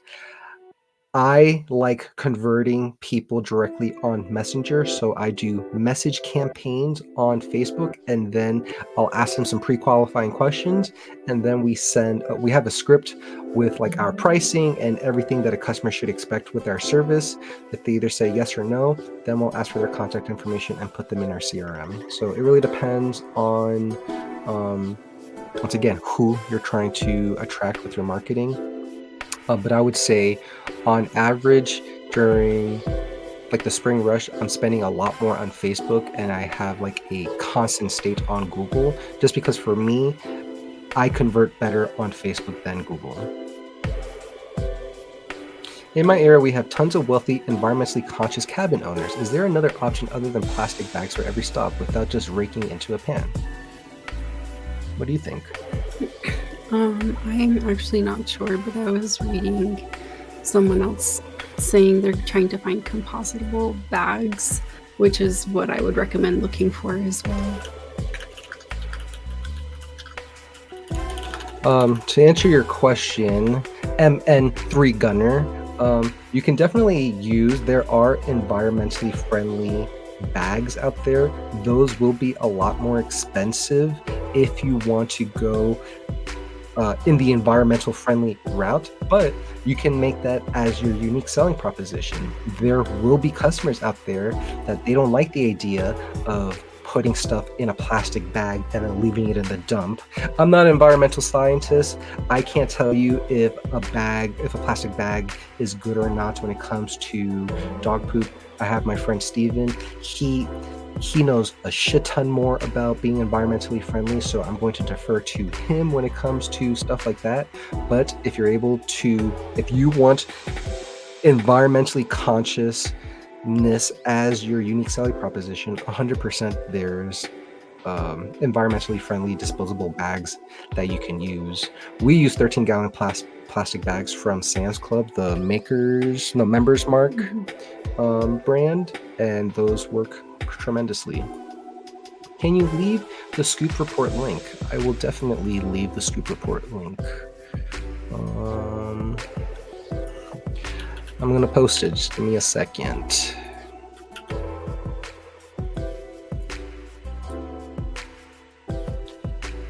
Sign up for the Scoop Report here. I just posted it into the Facebook live chat. I'm considering trying to find compostable bags for the same reason. Yeah, like I said, you can use that as a unique selling proposition. There are customers out there that they want to be environmentally conscious. Find those vendors out there that sell environmentally conscious bags and charge appropriately, because for us, like a plastic bag from Sam's Club costs us 3 to 4 cents to use that 13-gallon bag. You're not going to get compostable bags for 3 to 4 cents. It's going to be closer to like probably 20 or 30 cents. Also, thank you for answering my question. Love your videos and insight. It's my pleasure. F Fon Dubs, if that's how you say it. Do you find that Facebook ads that direct to your website, your Facebook page, or something else convert better? What do you think? Well, I mean, isn't the reason we do it to our messenger because that's what we found converts the best? Yeah, having them like reach out just to talk to you directly. So I just posted a poll in the live chat if you guys want to answer it, just so I can gauge the audience that's joining the live stream. But for me, I find message campaigns convert a lot better just because we're able to have a conversation with the customer. It goes back to what I said earlier in the live stream. Just imagine the bridge someone needs to cross when they first find out about you. How many times does someone need to see your brand, your messaging, your service before they make a buying decision? And if you don't have a compelling website, if you don't have long sales copy, if you don't know how to write effective headlines on your website, it'll be very hard for someone to just sign up directly through your website without having a conversation with you. So for me, we do Facebook message campaigns, and then we ask some pre-qualifying questions, and then we actually have a conversation with the customer before signing them up. What was your introduction to this line of work, and what is a few things you would do different now from when you first started? You want to start this because I have to use the bathroom. I'll BRB. So his introduction to the line of work was he was working a full-time job as a customer support manager, and COVID happened and had to lay off a lot of people, and he decided he didn't want another company to be in charge of his own destiny. So he was looking for side hustles to start, and he came across Erica Krupin and her YouTube channel, and that's just kind of where it took off. From there, he ended up creating a Facebook page, and then got his first customer, and just ever since then, it's just built to where we are now. Um, and then I'll let him answer different now than when you got started, because What's a few things you would do different now from when you first started? Probably the biggest thing is investing in a CRM immediately. So when I first started, I did everything via Facebook and Venmo, and that was very stressful because there were times where people, like, I would scoop someone's yard. I didn't do prepaid. I did postpaid. So I would scoop someone's yard, and then I would have to chase them for weeks before getting paid, and that really frustrated me. So investing in a CRM ASAP is something super helpful. One reason why is because you can start building out your customer list. And if you've been watching a lot of my recent videos, I talk a lot about building out your customer list. The most valuable asset in your business is your customer list, because that way you don't have to rely on Facebook or Google to do advertising.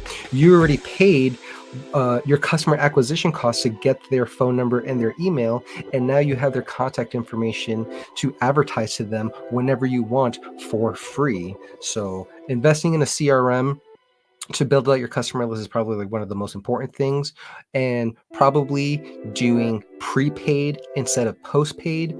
So for the first 3 years of business, we were on a postpaid model. So we would charge your card after we serviced you.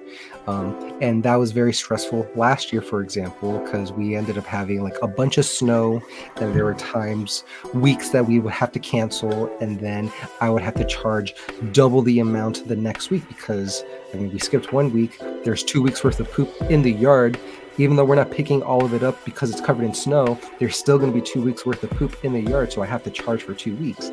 And that led to a lot of uncomfortable conversations, pissed off customers. So earlier this year, we pivoted to a prepaid model. So before you do anything, or before a customer does anything with us, we require a 50% deposit to get added to the schedule. And then if they're signing up for recurring services, we make them prepay for the recurring services of that month, and then they are charged automatically on the first of each month. That way, at the beginning of every single month, we're getting an influx of cash from customers that all we got to do now is like provide the service. And that just changing into prepay has fundamentally changed how we operate the business. So invest in a CRM, focus on building out your customer list, and prepay instead of postpaid. Those would be 3 things that I would do differently. Last question: do you have a masterclass? A masterclass? I mean, I am my own masterclass. If you want to dive deeper with me, I'm going to share my screen. You can go to poopscoopsfornoobs.com, and I actually do one-on-one coaching. I've helped out a ton of scoopers so far. I mean, I've been talking to you guys for an hour and 46 minutes. I can talk about poop scooping forever. I have a bunch of reviews on my one-on-one coaching. You go to like the coaching page, you can see the reviews that I have from other scoopers other people who are starting their scooping businesses, and other scoopers who've already been in business. I just love talking about dog poop on the internet, talking with like other like-minded individuals. So I don't have a master class per se, but if you want to work with a master, well, I'm not a master, but I do know a lot about the dog poop business. So you could always look into some one-on-one with me. Just starting my poop scooping business called Dookie Defenders. I've had my first client already canceled due to other services in the area charging $12 weekly on 24. Well, that's going to happen. I would say keep charging 24. Be faster than your competitors when it comes to your follow-ups. Call people, send them text messages. A lot of times people just sign up with the very first scooper that answers the phone. So if you're struggling closing business, I would I would want to look at your whole lead process. How fast are you following? How fast are you responding to people? Are you following up with them? What are your offers? What are the guarantees that you have? I don't care if someone is charging less than me.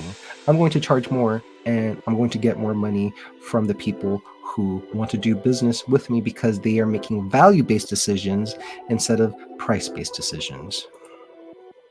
When does spring rush start? So I would say it depends on like where you live, obviously. But when does it snow in your area, and when does that snow start melting? So during the winter time, it's going to be super cold. People don't want to scoop in the snow, scoop in the cold climates. So you'll get a lot more people start signing up between November, December, January. And then if you live in a snowy area, once that snow melts, that's when the rush starts. So you should be advertising before the snow melts to get yourself in front of people, to grow out your wait list, to re-engage customers that you worked with in the past. Some pink poop emojis from Elite Poop Scoopers. Super cute. Do you run an omnipresent Facebook ad? If so, has it made an impact? I know what you're referring to with the omnipresent content strategy. I think Ben Heath talks about it a lot on Facebook. I don't really do omnipresent. I like doing a lot of retargeting campaigns. So I'll create custom audiences on Facebook.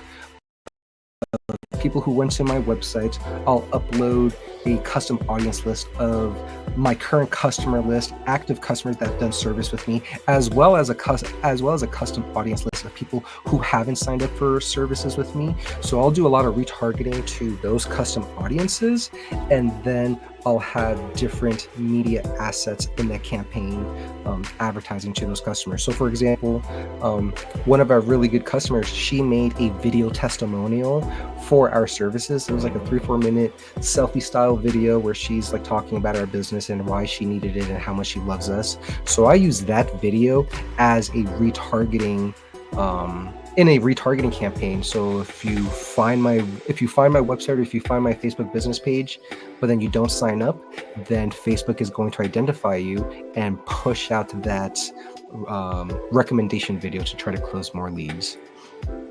Just started last week using a chatbot and Messenger to automate quotes.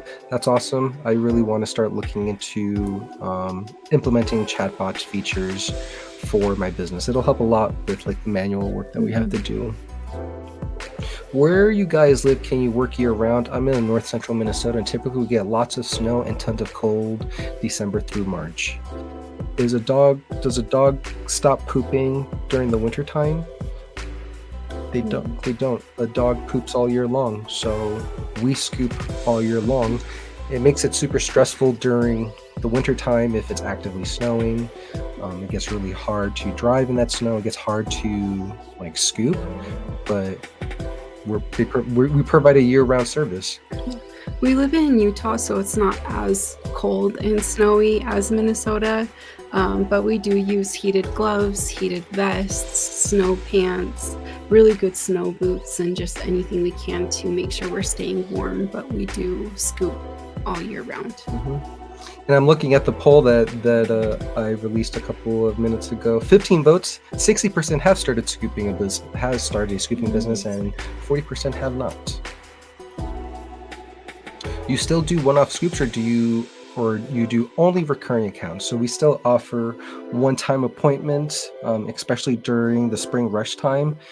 There will just be some people that don't want recurring services because of whatever reason, but they're also overwhelmed when all the snow melts. So I always offer one-time appointments, and then during with the quotes for the one-off appointment, I give them an incentive saying like, hey, I know you're doing a one-time appointment, but if you sign up for our recurring services or our regular service, we're going to discount X amount from the monthly bill. And we've been able to convert a couple customers because of that. What do you use for credit card processing? Do you accept Venmo, Zelle, etc.? So when I started scooping, all I did was have a Facebook page and I accepted cash and Venmo.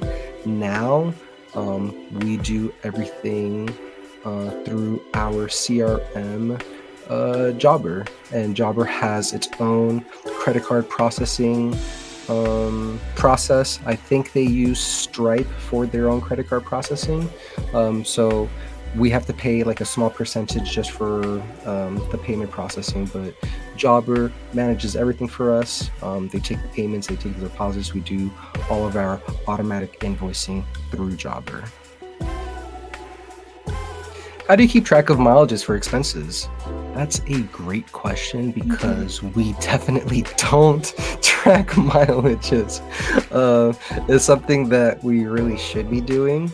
But there's apps out there that'll help you keep track. I know QuickBooks Online that has a really nice feature where it'll automatically track like your GPS, and you can say if this was a work drive or if it was like a personal drive.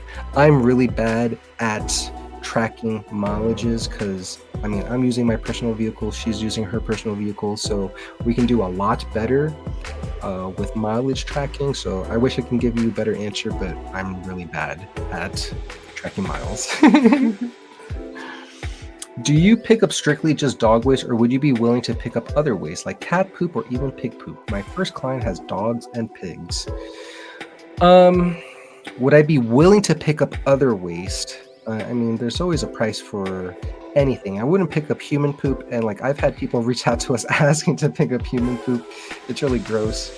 I would never do that. I've had people ask to pick up horse poop. Horse poop, they poop so much and they're super big. And realistically, if someone wants to hire you for horse poop, they won't be able to pay your rates because you have to charge a bunch because of how much time and energy you're going to be there. And for the amount of money that you would charge them for horse poop, they might as well just hire a barn hand at minimum wage to be on the property like all day, right? So I don't do horse poop. I haven't had anyone ask for pig poop. Geese, ducks, cats, these are all chickens. These are all things that people have asked us to help with. Deer poop. These are all things people have asked us to do, but we haven't done any of that. We just focus on the pet waste, on the dog waste specifically, because it's just easier to scale. On average, how long does it take you to service a house with 1 to 3 dogs? It depends how big the yard is, but anywhere from 10 to 15 minutes.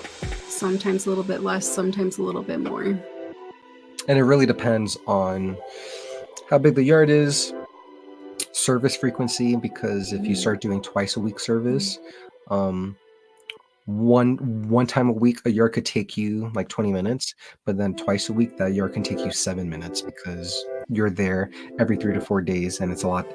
You tend to learn the dog's habits, and most dogs, they'll poop in the same areas. You should still check throughout the entire yard, but most of the time dogs will just poop in the same areas, and then it's easier to find them. Do you require to meet the dogs first if the dogs are outside or outside dogs, just in case they aren't fond of new people? We don't require a meet and greet with the dogs. We encourage meet and greets. Sometimes they'll have the dogs with them, and we love to meet the dogs, especially since the dogs are our customers, and we want them to at least meet us for the first time with their owners. But we don't require any meet and greets. I know there are some scoopers out there that require a meet and greet, and they also drive to the house to provide a quote. That's just not our current model. Do you use QuickBooks? And if so, is it integrated with Jobber? We do use QuickBooks Online, and it does have an integration with Jobber, specifically with like the deposits and the withdrawals. So if you get the integration set up, then it's very easy for you to look at your P&L, your balance sheet, and identify, okay, this transaction in Jobber equals this bank deposit in like your bank account. And then I can also use QuickBooks to track the expenses and categorize them accordingly. So I like QuickBooks. I need to be more proactive on categorizing stuff or hire a CPA. How do you walk a yard? You got a system to not miss any poop? That is a great question, Matthew James. So I actually have a video on my channel. I'm going to pull it up really fast. And then I'll link it in the chat. 1 second.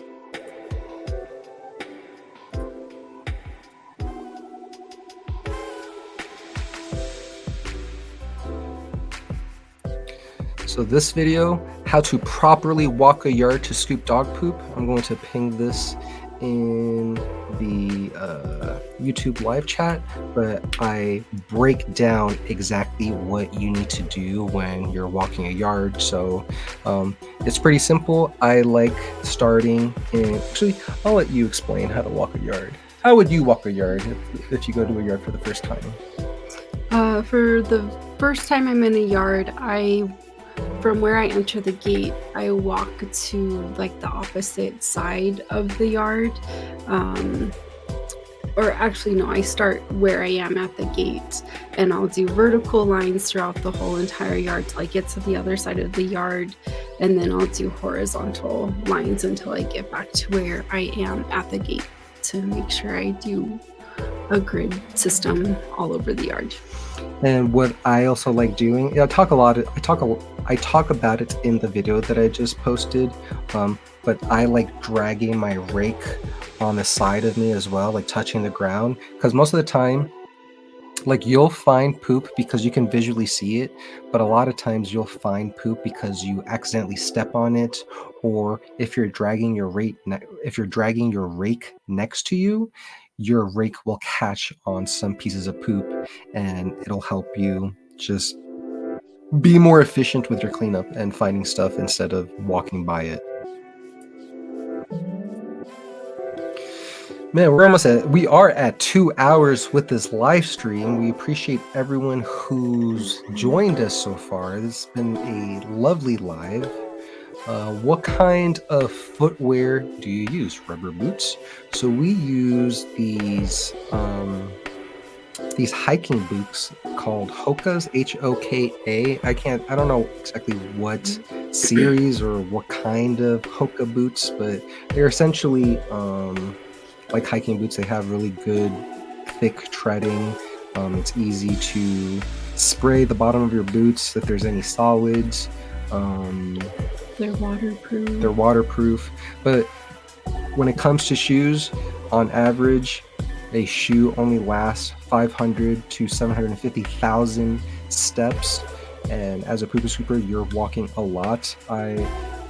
This app that I use to track my steps since like March, I've had 1.3 million steps that I've done since March, and we're both overdue for a pair of shoes. So every 6 to 8 months, you really should be buying yourself a new pair of shoes, especially if you come home with a lot of foot pain, a lot of back pain, your body is sore.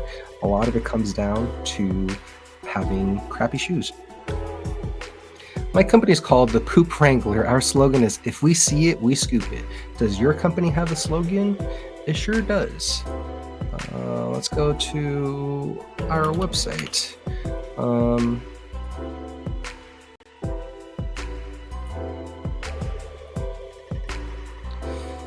So I would say at least our headline, Styles Your Scoops, your hassle-free path to a poop-free property. Like, we use that. But I would say my slogan that I've said all the time, let's get to scooping. I said that a lot in like my older videos when I first started, and that's just something that stayed with us. So let's get to scooping. That's our slogan. Or I want my yard poop free. That's the call to action, and not a slogan. Great info. Thank you, Benjamin. W. I hope that's a W for us. A win. I'm ready to start getting customers. What platforms do you use? Have you used Nextdoor? Facebook, Google, local networking groups like Chamber of Commerce, BNIs, associations in your city and state. These are all areas and platforms that you can join. Nextdoor I don't use Nextdoor. I've heard from a lot of scoopers along with Nextdoor and Yelp, you'll want to create like your free profile, but those sites, those platforms are excuse me, are super predatory with just trying to force you to spend money to advertise. So I've only heard really bad things about Nextdoor and Yelp, and I don't use them. I only use Facebook, Instagram, Google, and our local platforms, local networks that we use. Do you wear any uniforms when you're scooping? What do you guys do about branding? I'll let you answer that. Yes, we do use uniforms. We in the colder months we wear our sweatshirts with either jeans or um, snow pants if it's really cold outside, or when it's cold outside, I just wear thermal leggings underneath jeans, and then our boots. And then when it's warmer outside, we have polo shirts that have our logo on them that we wear. We have branded hats, sun hats, and then we wear a badge, which I don't have. I don't have a badge. Okay. But we have an ID badge Mhm. that's also an NFC card, so someone can put their phone to our badge, and it takes them directly to our website. We scoop the poop so you don't have to. I will say, Benjamin, that this exact expression is something that's so overused with all the other scoopers. I'm not saying you can't use it. I'm saying that it's not original. And everyone uses we scoop the poop so you don't have to, which is perfectly fine. I'm of the mindset that if I see everyone doing something, I turn around and I do the complete opposite, because most people don't know what they're doing. I promise this is my last question. It doesn't have to be the last question. You can ask how many questions however you want. Before we pass out from all the talking, what type of deodorizer do you use for yards? It's as safe for pooches after. So I'm gonna go back to my website. So if you go to poopscoopsfornoobs.com,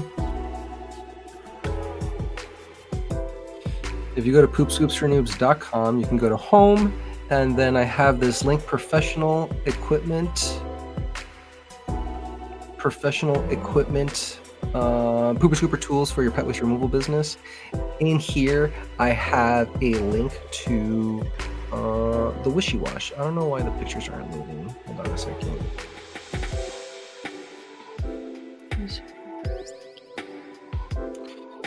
Well, I don't know why the pictures aren't showing up, but we use the Wishy Wash for our deodorizer sanitizer service. The Wishy Wash is perfect for yards. It's a great deodorizer. We typically recommend at least 30 minutes after we apply, before letting the dogs come out, just so it could evaporate some more. And you can use the Wishy Wash on their kennel areas, patios, rocks, wood areas, wooden planks, anything inorganic. Anything inorganic works great with the Wishy Wash. What is your annual revenue? We are on track to 175,000 this year. Do you have plans to grow the business where you have multiple employees, or just keep it simple with you two? So 1,000%, we're on track to grow and scale this business. I have a lot more important things that I'd rather be doing than scooping. When I scoop, I'm the most expensive scooper I'm paying for, and I can be doing more activities for my business that drives revenue instead of me doing the physical labor. So 100%, I want to hire people, hire them as W-2 employees, offer benefits, offer a really nice employee package just to have the best employees working for my business. Can you show us what a badge looks like? Where did you get it made? Oh, look at that. Actually found a badge, but we made this badge ourselves. I have a really nice inkjet printer right next to me. But this is what it looks like. It's just a picture of her with let me turn this light off for a second. with like our logo, her name, and then if so, I'm going to do it live so you don't think I'm lying, right? So here's my phone, and then if you touch your phone to this, that pops up, open link, and it takes you straight to the website. So we made this specifically ourselves. These are NFC cards. I use an inkjet printer, and then I went on a specific website to create these lanyards. What? And then I also keep a couple of my business cards Oh, in it as well. that's true. So that's an NFC card. Then we also have our actual business cards. I can't do it. She's gonna have to do it.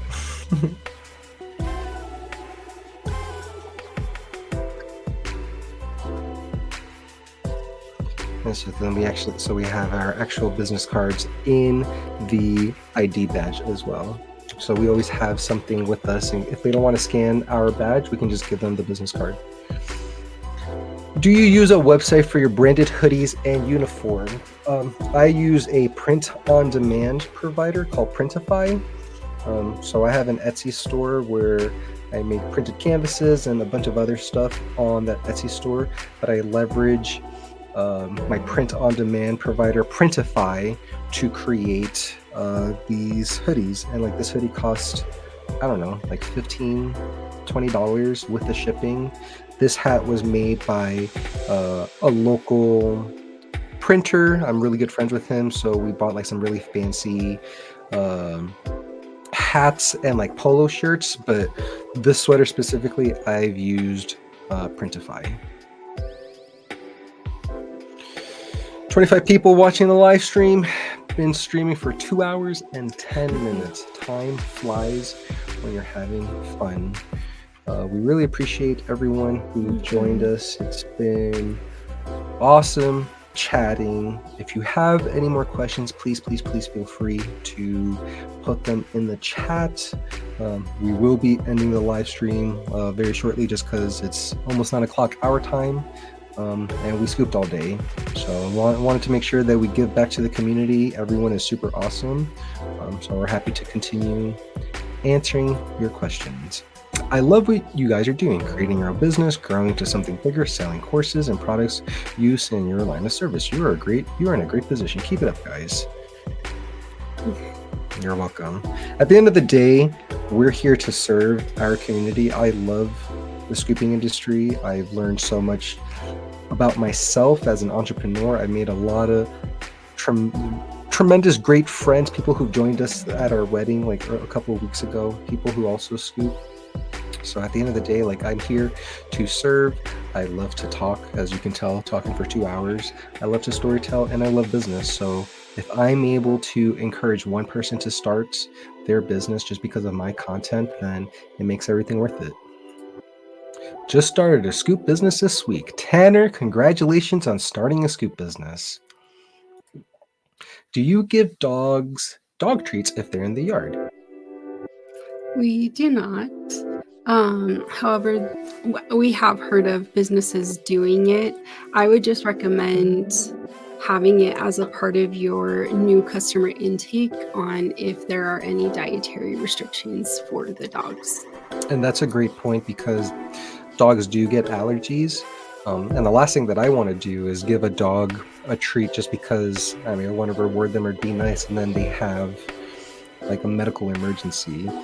And I've heard from other scoopers, they've stopped providing dog treats just because it was a nightmare making sure the dog treats stayed fresh, because after a couple of weeks or months, they just go bad, and you don't want to give your customers shitty treats.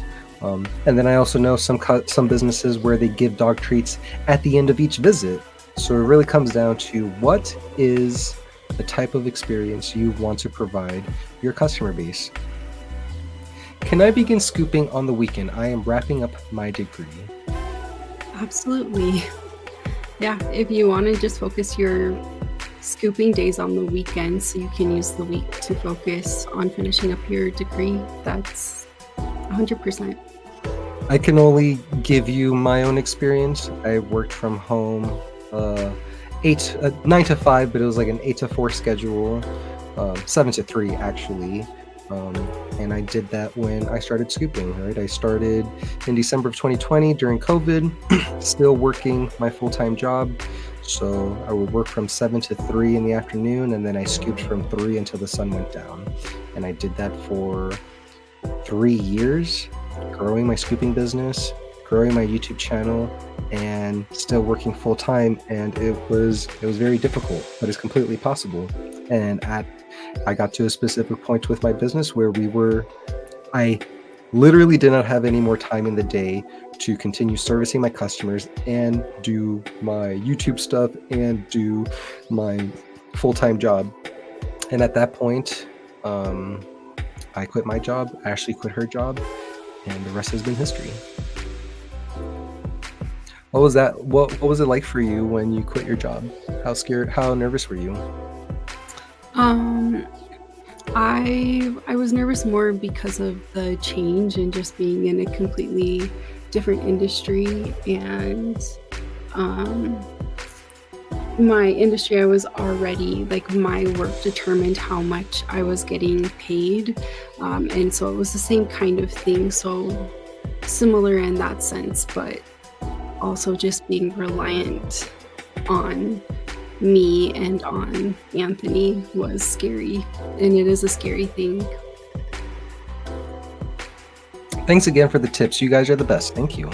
Found this industry yesterday and have been digging in deep, wondering if this is the side hustle I'm looking for. It goes back to, what is your why? Why are you wanting to start a side hustle in the first place? If you can answer that why, then it doesn't matter what side hustle you do. At least you'll have the answer to help drive you forward, because scooping is hard. It's physical manual labor. You're outside in the cold. I mean, I don't want to be gruesome, right? But I ran into a tree 2 days ago, and look at this. Look at this. I cut my head on a tree branch because I walked right into the tree and it sliced me open. This is a hazard. This is a hazard of being a pooper scooper. So you're working outside, you can get hurt by dogs. I've been bit twice now. She's been nipped at a couple of times, but it's super rewarding. I wouldn't have changed anything. I take that back. I probably would have quit my job earlier to focus on my business even more because of how much we've exploded this year. Imagine if I did the explosion last year. We'd be, it's impossible to know where we would be right now, but I wish I started earlier and I wish I focused and went all in sooner. Are most of your clients in an urban, suburban, or rural area? You can answer that. We have a mix of everything, but the majority are in suburban areas. Yeah, a handful in rural, not as many in urban. And I would say like some of our customers, they have like half-acre yards or an acre size yard, but those are super rural, in development areas, right? Like Lori, for example. Yeah, the rural yards are definitely tend to be bigger. And with those types of yards, like you have to make the decision, like, do you give them a super high price because you know it's going to take you 45 minutes to an hour to walk that acre? So you want to give them a super high price, because if you're spending an hour in someone's yard, that's 2 to 3 yards, smaller yards that you could be doing instead of that one big yard. So a lot of our customers are suburban, like super. What's the size yard? Like 1,500 square feet. Like I don't really know. Just it's super small yards. Well, not super small. It's normal size yards. Normal is relative. It's relative. I submitted my business license today to do this. You gave me inspiration. Mike Chang, I wish you the best on your scooping journey. You will do amazing. Matthew James, you carry dog spray in the pocket just in case super aggressive dogs? ? I know some people do carry dog spray. It's kind of iffy just because you really don't want to hurt a dog, but I'm also of the mindset that if a dog is attacking you, you have every right to defend yourself. So smack them with your rake or your dustpan, or literally punch them or kick them. Like, you have to do whatever it takes to defend yourself if a dog is physically attacking you. Instead of dog spray though, or bear spray, I would probably do some sort of like siren or a loud horn, like an air horn, to try to scare the dog away.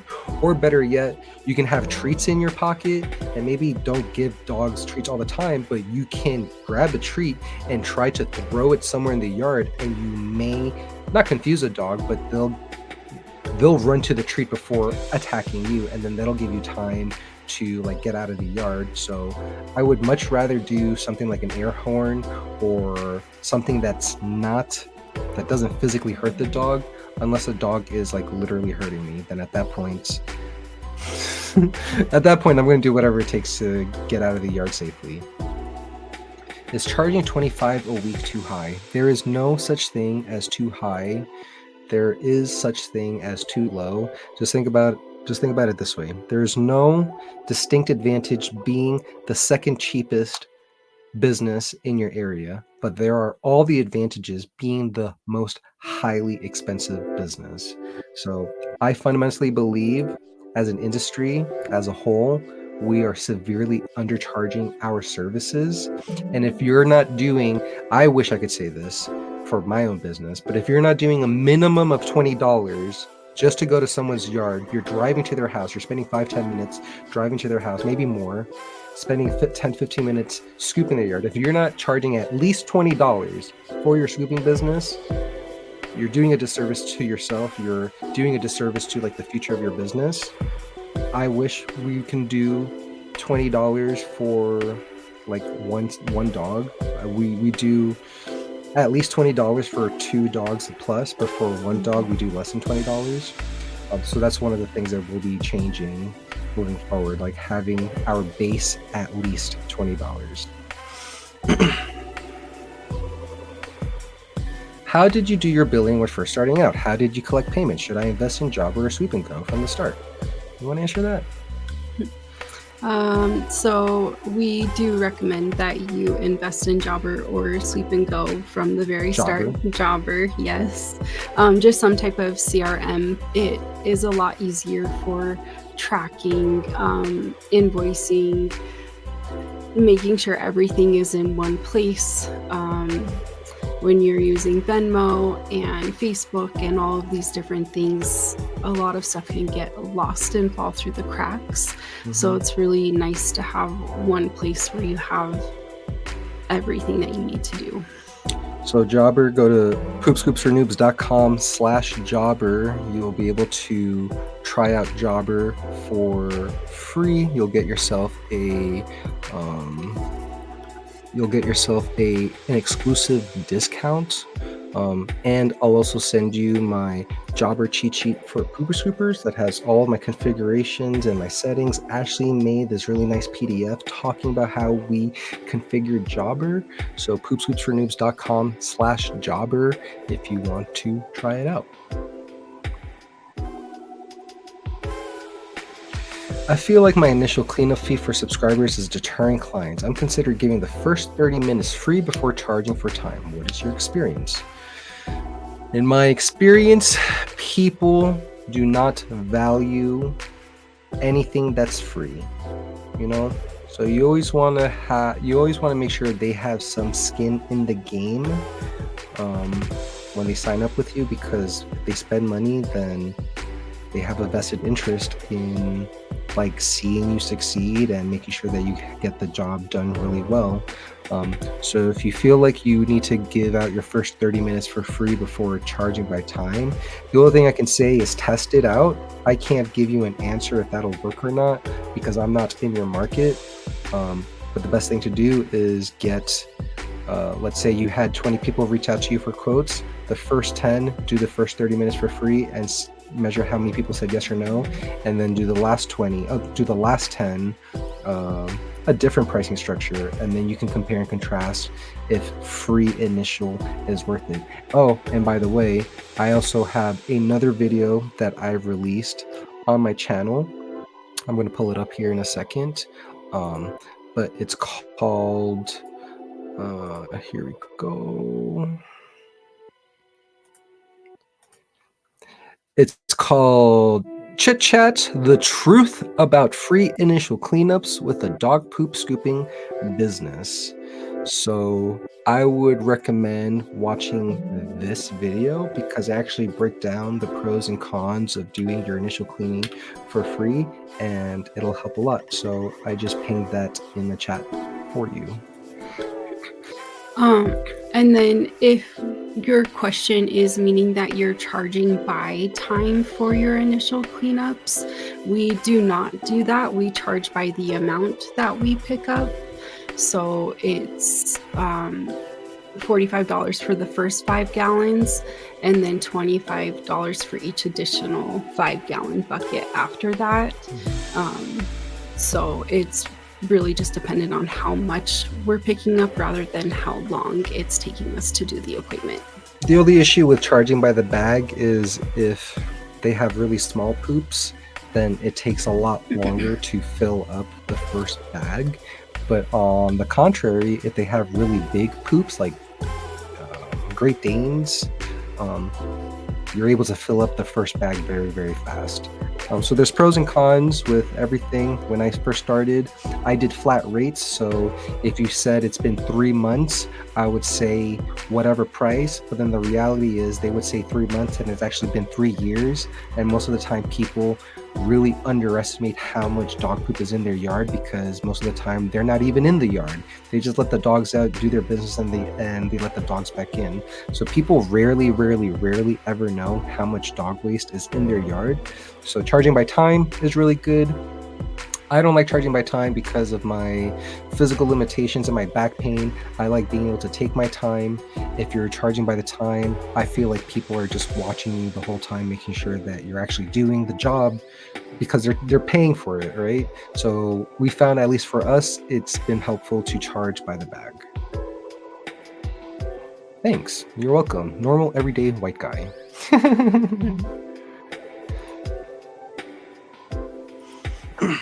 Last call. Any other questions? We're almost at 2 hours and 25 minutes on this live stream. It's been amazing chatting with everyone.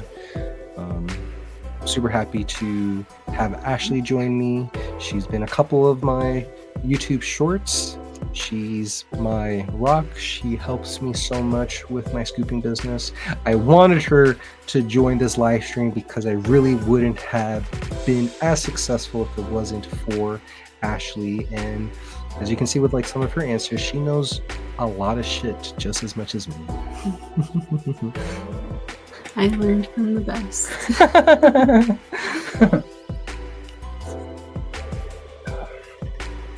Any other questions?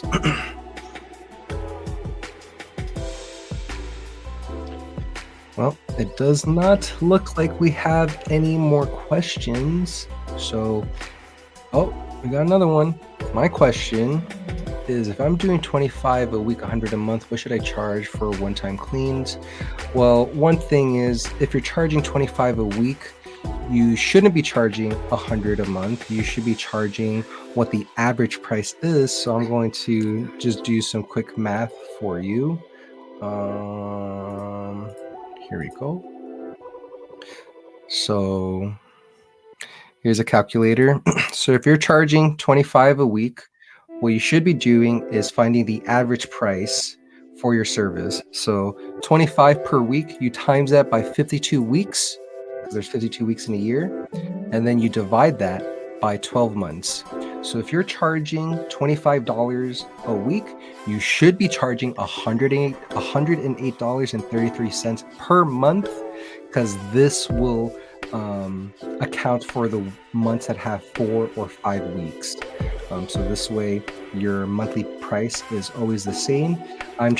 My service is $25 a week, and that comes out to $108.33. So that would be my recommendation for you about that.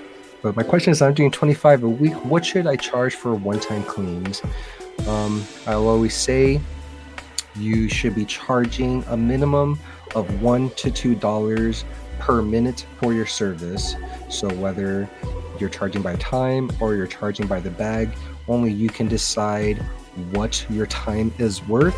At bare minimum, for one-time cleans or your first cleanup, like you shouldn't be doing anything for less than $45. Think about it. You're you're going to turn on your car, your vehicle. You're going to spend gas and drive to someone's house for the very first time and not get at least $45 for that effort. Like if you're not getting at least $45 for your one-time cleans, then the mathematics in your business is really bad. And hopefully you're signing up regular service or recurring customers, because if you don't get a lot on your one-time cleans or your first-time cleans, you should be making most of that money back the longer a customer stays with you. So I would say $1 to $2 a minute, and at minimum you want to be charging $45 for a one-time clean to make it worth it for you.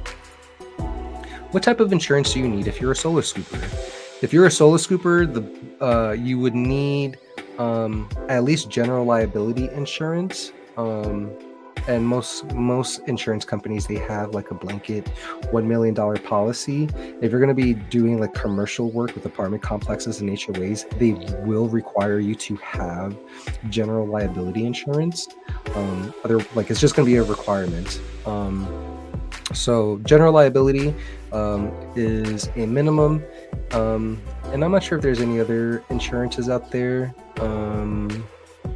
Car insurance, there's mostly general liability insurance. And then once you have employees, then it depends on your state, but at that point you may need to get workman's comp insurance or sign up for a waiver for workman's comp. Like if you're a solo scooper, then you don't have to worry about workman's comp, and you can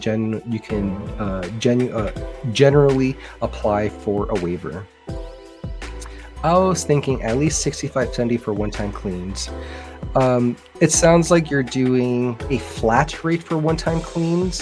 At least $65.70 would be fine, depending on how long it's been since the last cleaning. But if you're just charging, like let's say someone says it's been 1 month since the last cleanup and it's been 6 months for the last cleanup, that price should be different. You should not be doing $65 for all one-time cleanups, because not all one-time cleanups are the same. Like we've had horror stories with one-time cleanups. Like what's one of the worst yards you've scooped? The 20 bag one that we did. 20 bags. 25-gallon bags. It was 11 dogs, and both of us, we were there together 4.5 hours. 4.5 hours. So that's 9 man hours between both of us. I'm not doing 9 man hours of work for just $70. That bill ended up being close to like $500. You supply the poop, we supply this. You supply the poop, we supply the scoop. It's pretty cute. It's a cute one. Mm-hmm. Yeah, I want to make it easy on the customer. I am new, so it will probably be different once I'm in the field. It's perfectly fine being new. I was new when I started. Everyone is new when they first start something, but I do implore you, just be mindful of like your prices and don't let people take advantage of you. I know you'll want to have prices just to close business, just to land that first customer, but eventually it's going to get to a point where like if your prices are super low, you're going to feel resentment towards that customer. You're going to have anxiety going to that house, being like, oh my God, I have to do all this work and I'm not getting paid anything. Like it's just not healthy to have that kind of like animosity and feelings when you're like working. So if you ever feel that way with a customer, most of the time, most of those issues can just be resolved by raising your prices. They either leave because you're out of their budget, or you get paid more and then you're happier to do their service. And it's really hard on your body overall, so you want to make sure that you're charging to make up for that. What do you charge monthly, if you don't mind answering, and do you get pushback from it? So on average, our customers are paying $90 per month, and if we do the math including our commercial accounts, that's closer to $100 per month. And do you get pushback from it? I'm sure there is some pushback, but I don't care. I used to do post pay, and now we do prepay. and it's a requirement. If you want to be serviced by our company, if you want the best pooper scooper in your area, which is us, these are my rules for service, and you have to prepay. And most of the time they accept it because they want to work with us. And if they don't accept it, then they can work with our competitors, and I don't mind that. There's enough poop out there for everyone.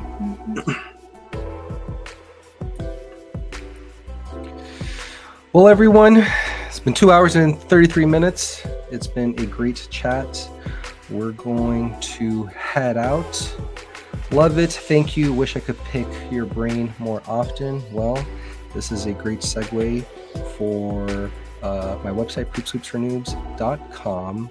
Remember, you can sign up for the Scoop Report, where I'll send you like my tips and tricks, everything that you can know about being a pooper scooper. You can sign up to the Scoop Report, and we also have one-on-one coaching if you want to work with me directly. So poopscoopsfornoobs.com for more information. We thank you for your wonderful time today. Thank you, Ashley, for spending these last 2 hours with me. And do you have any final things to say? No, I just really enjoyed this, and I hope to be at more, and you'll be seeing a lot more of me. So yeah, thank you.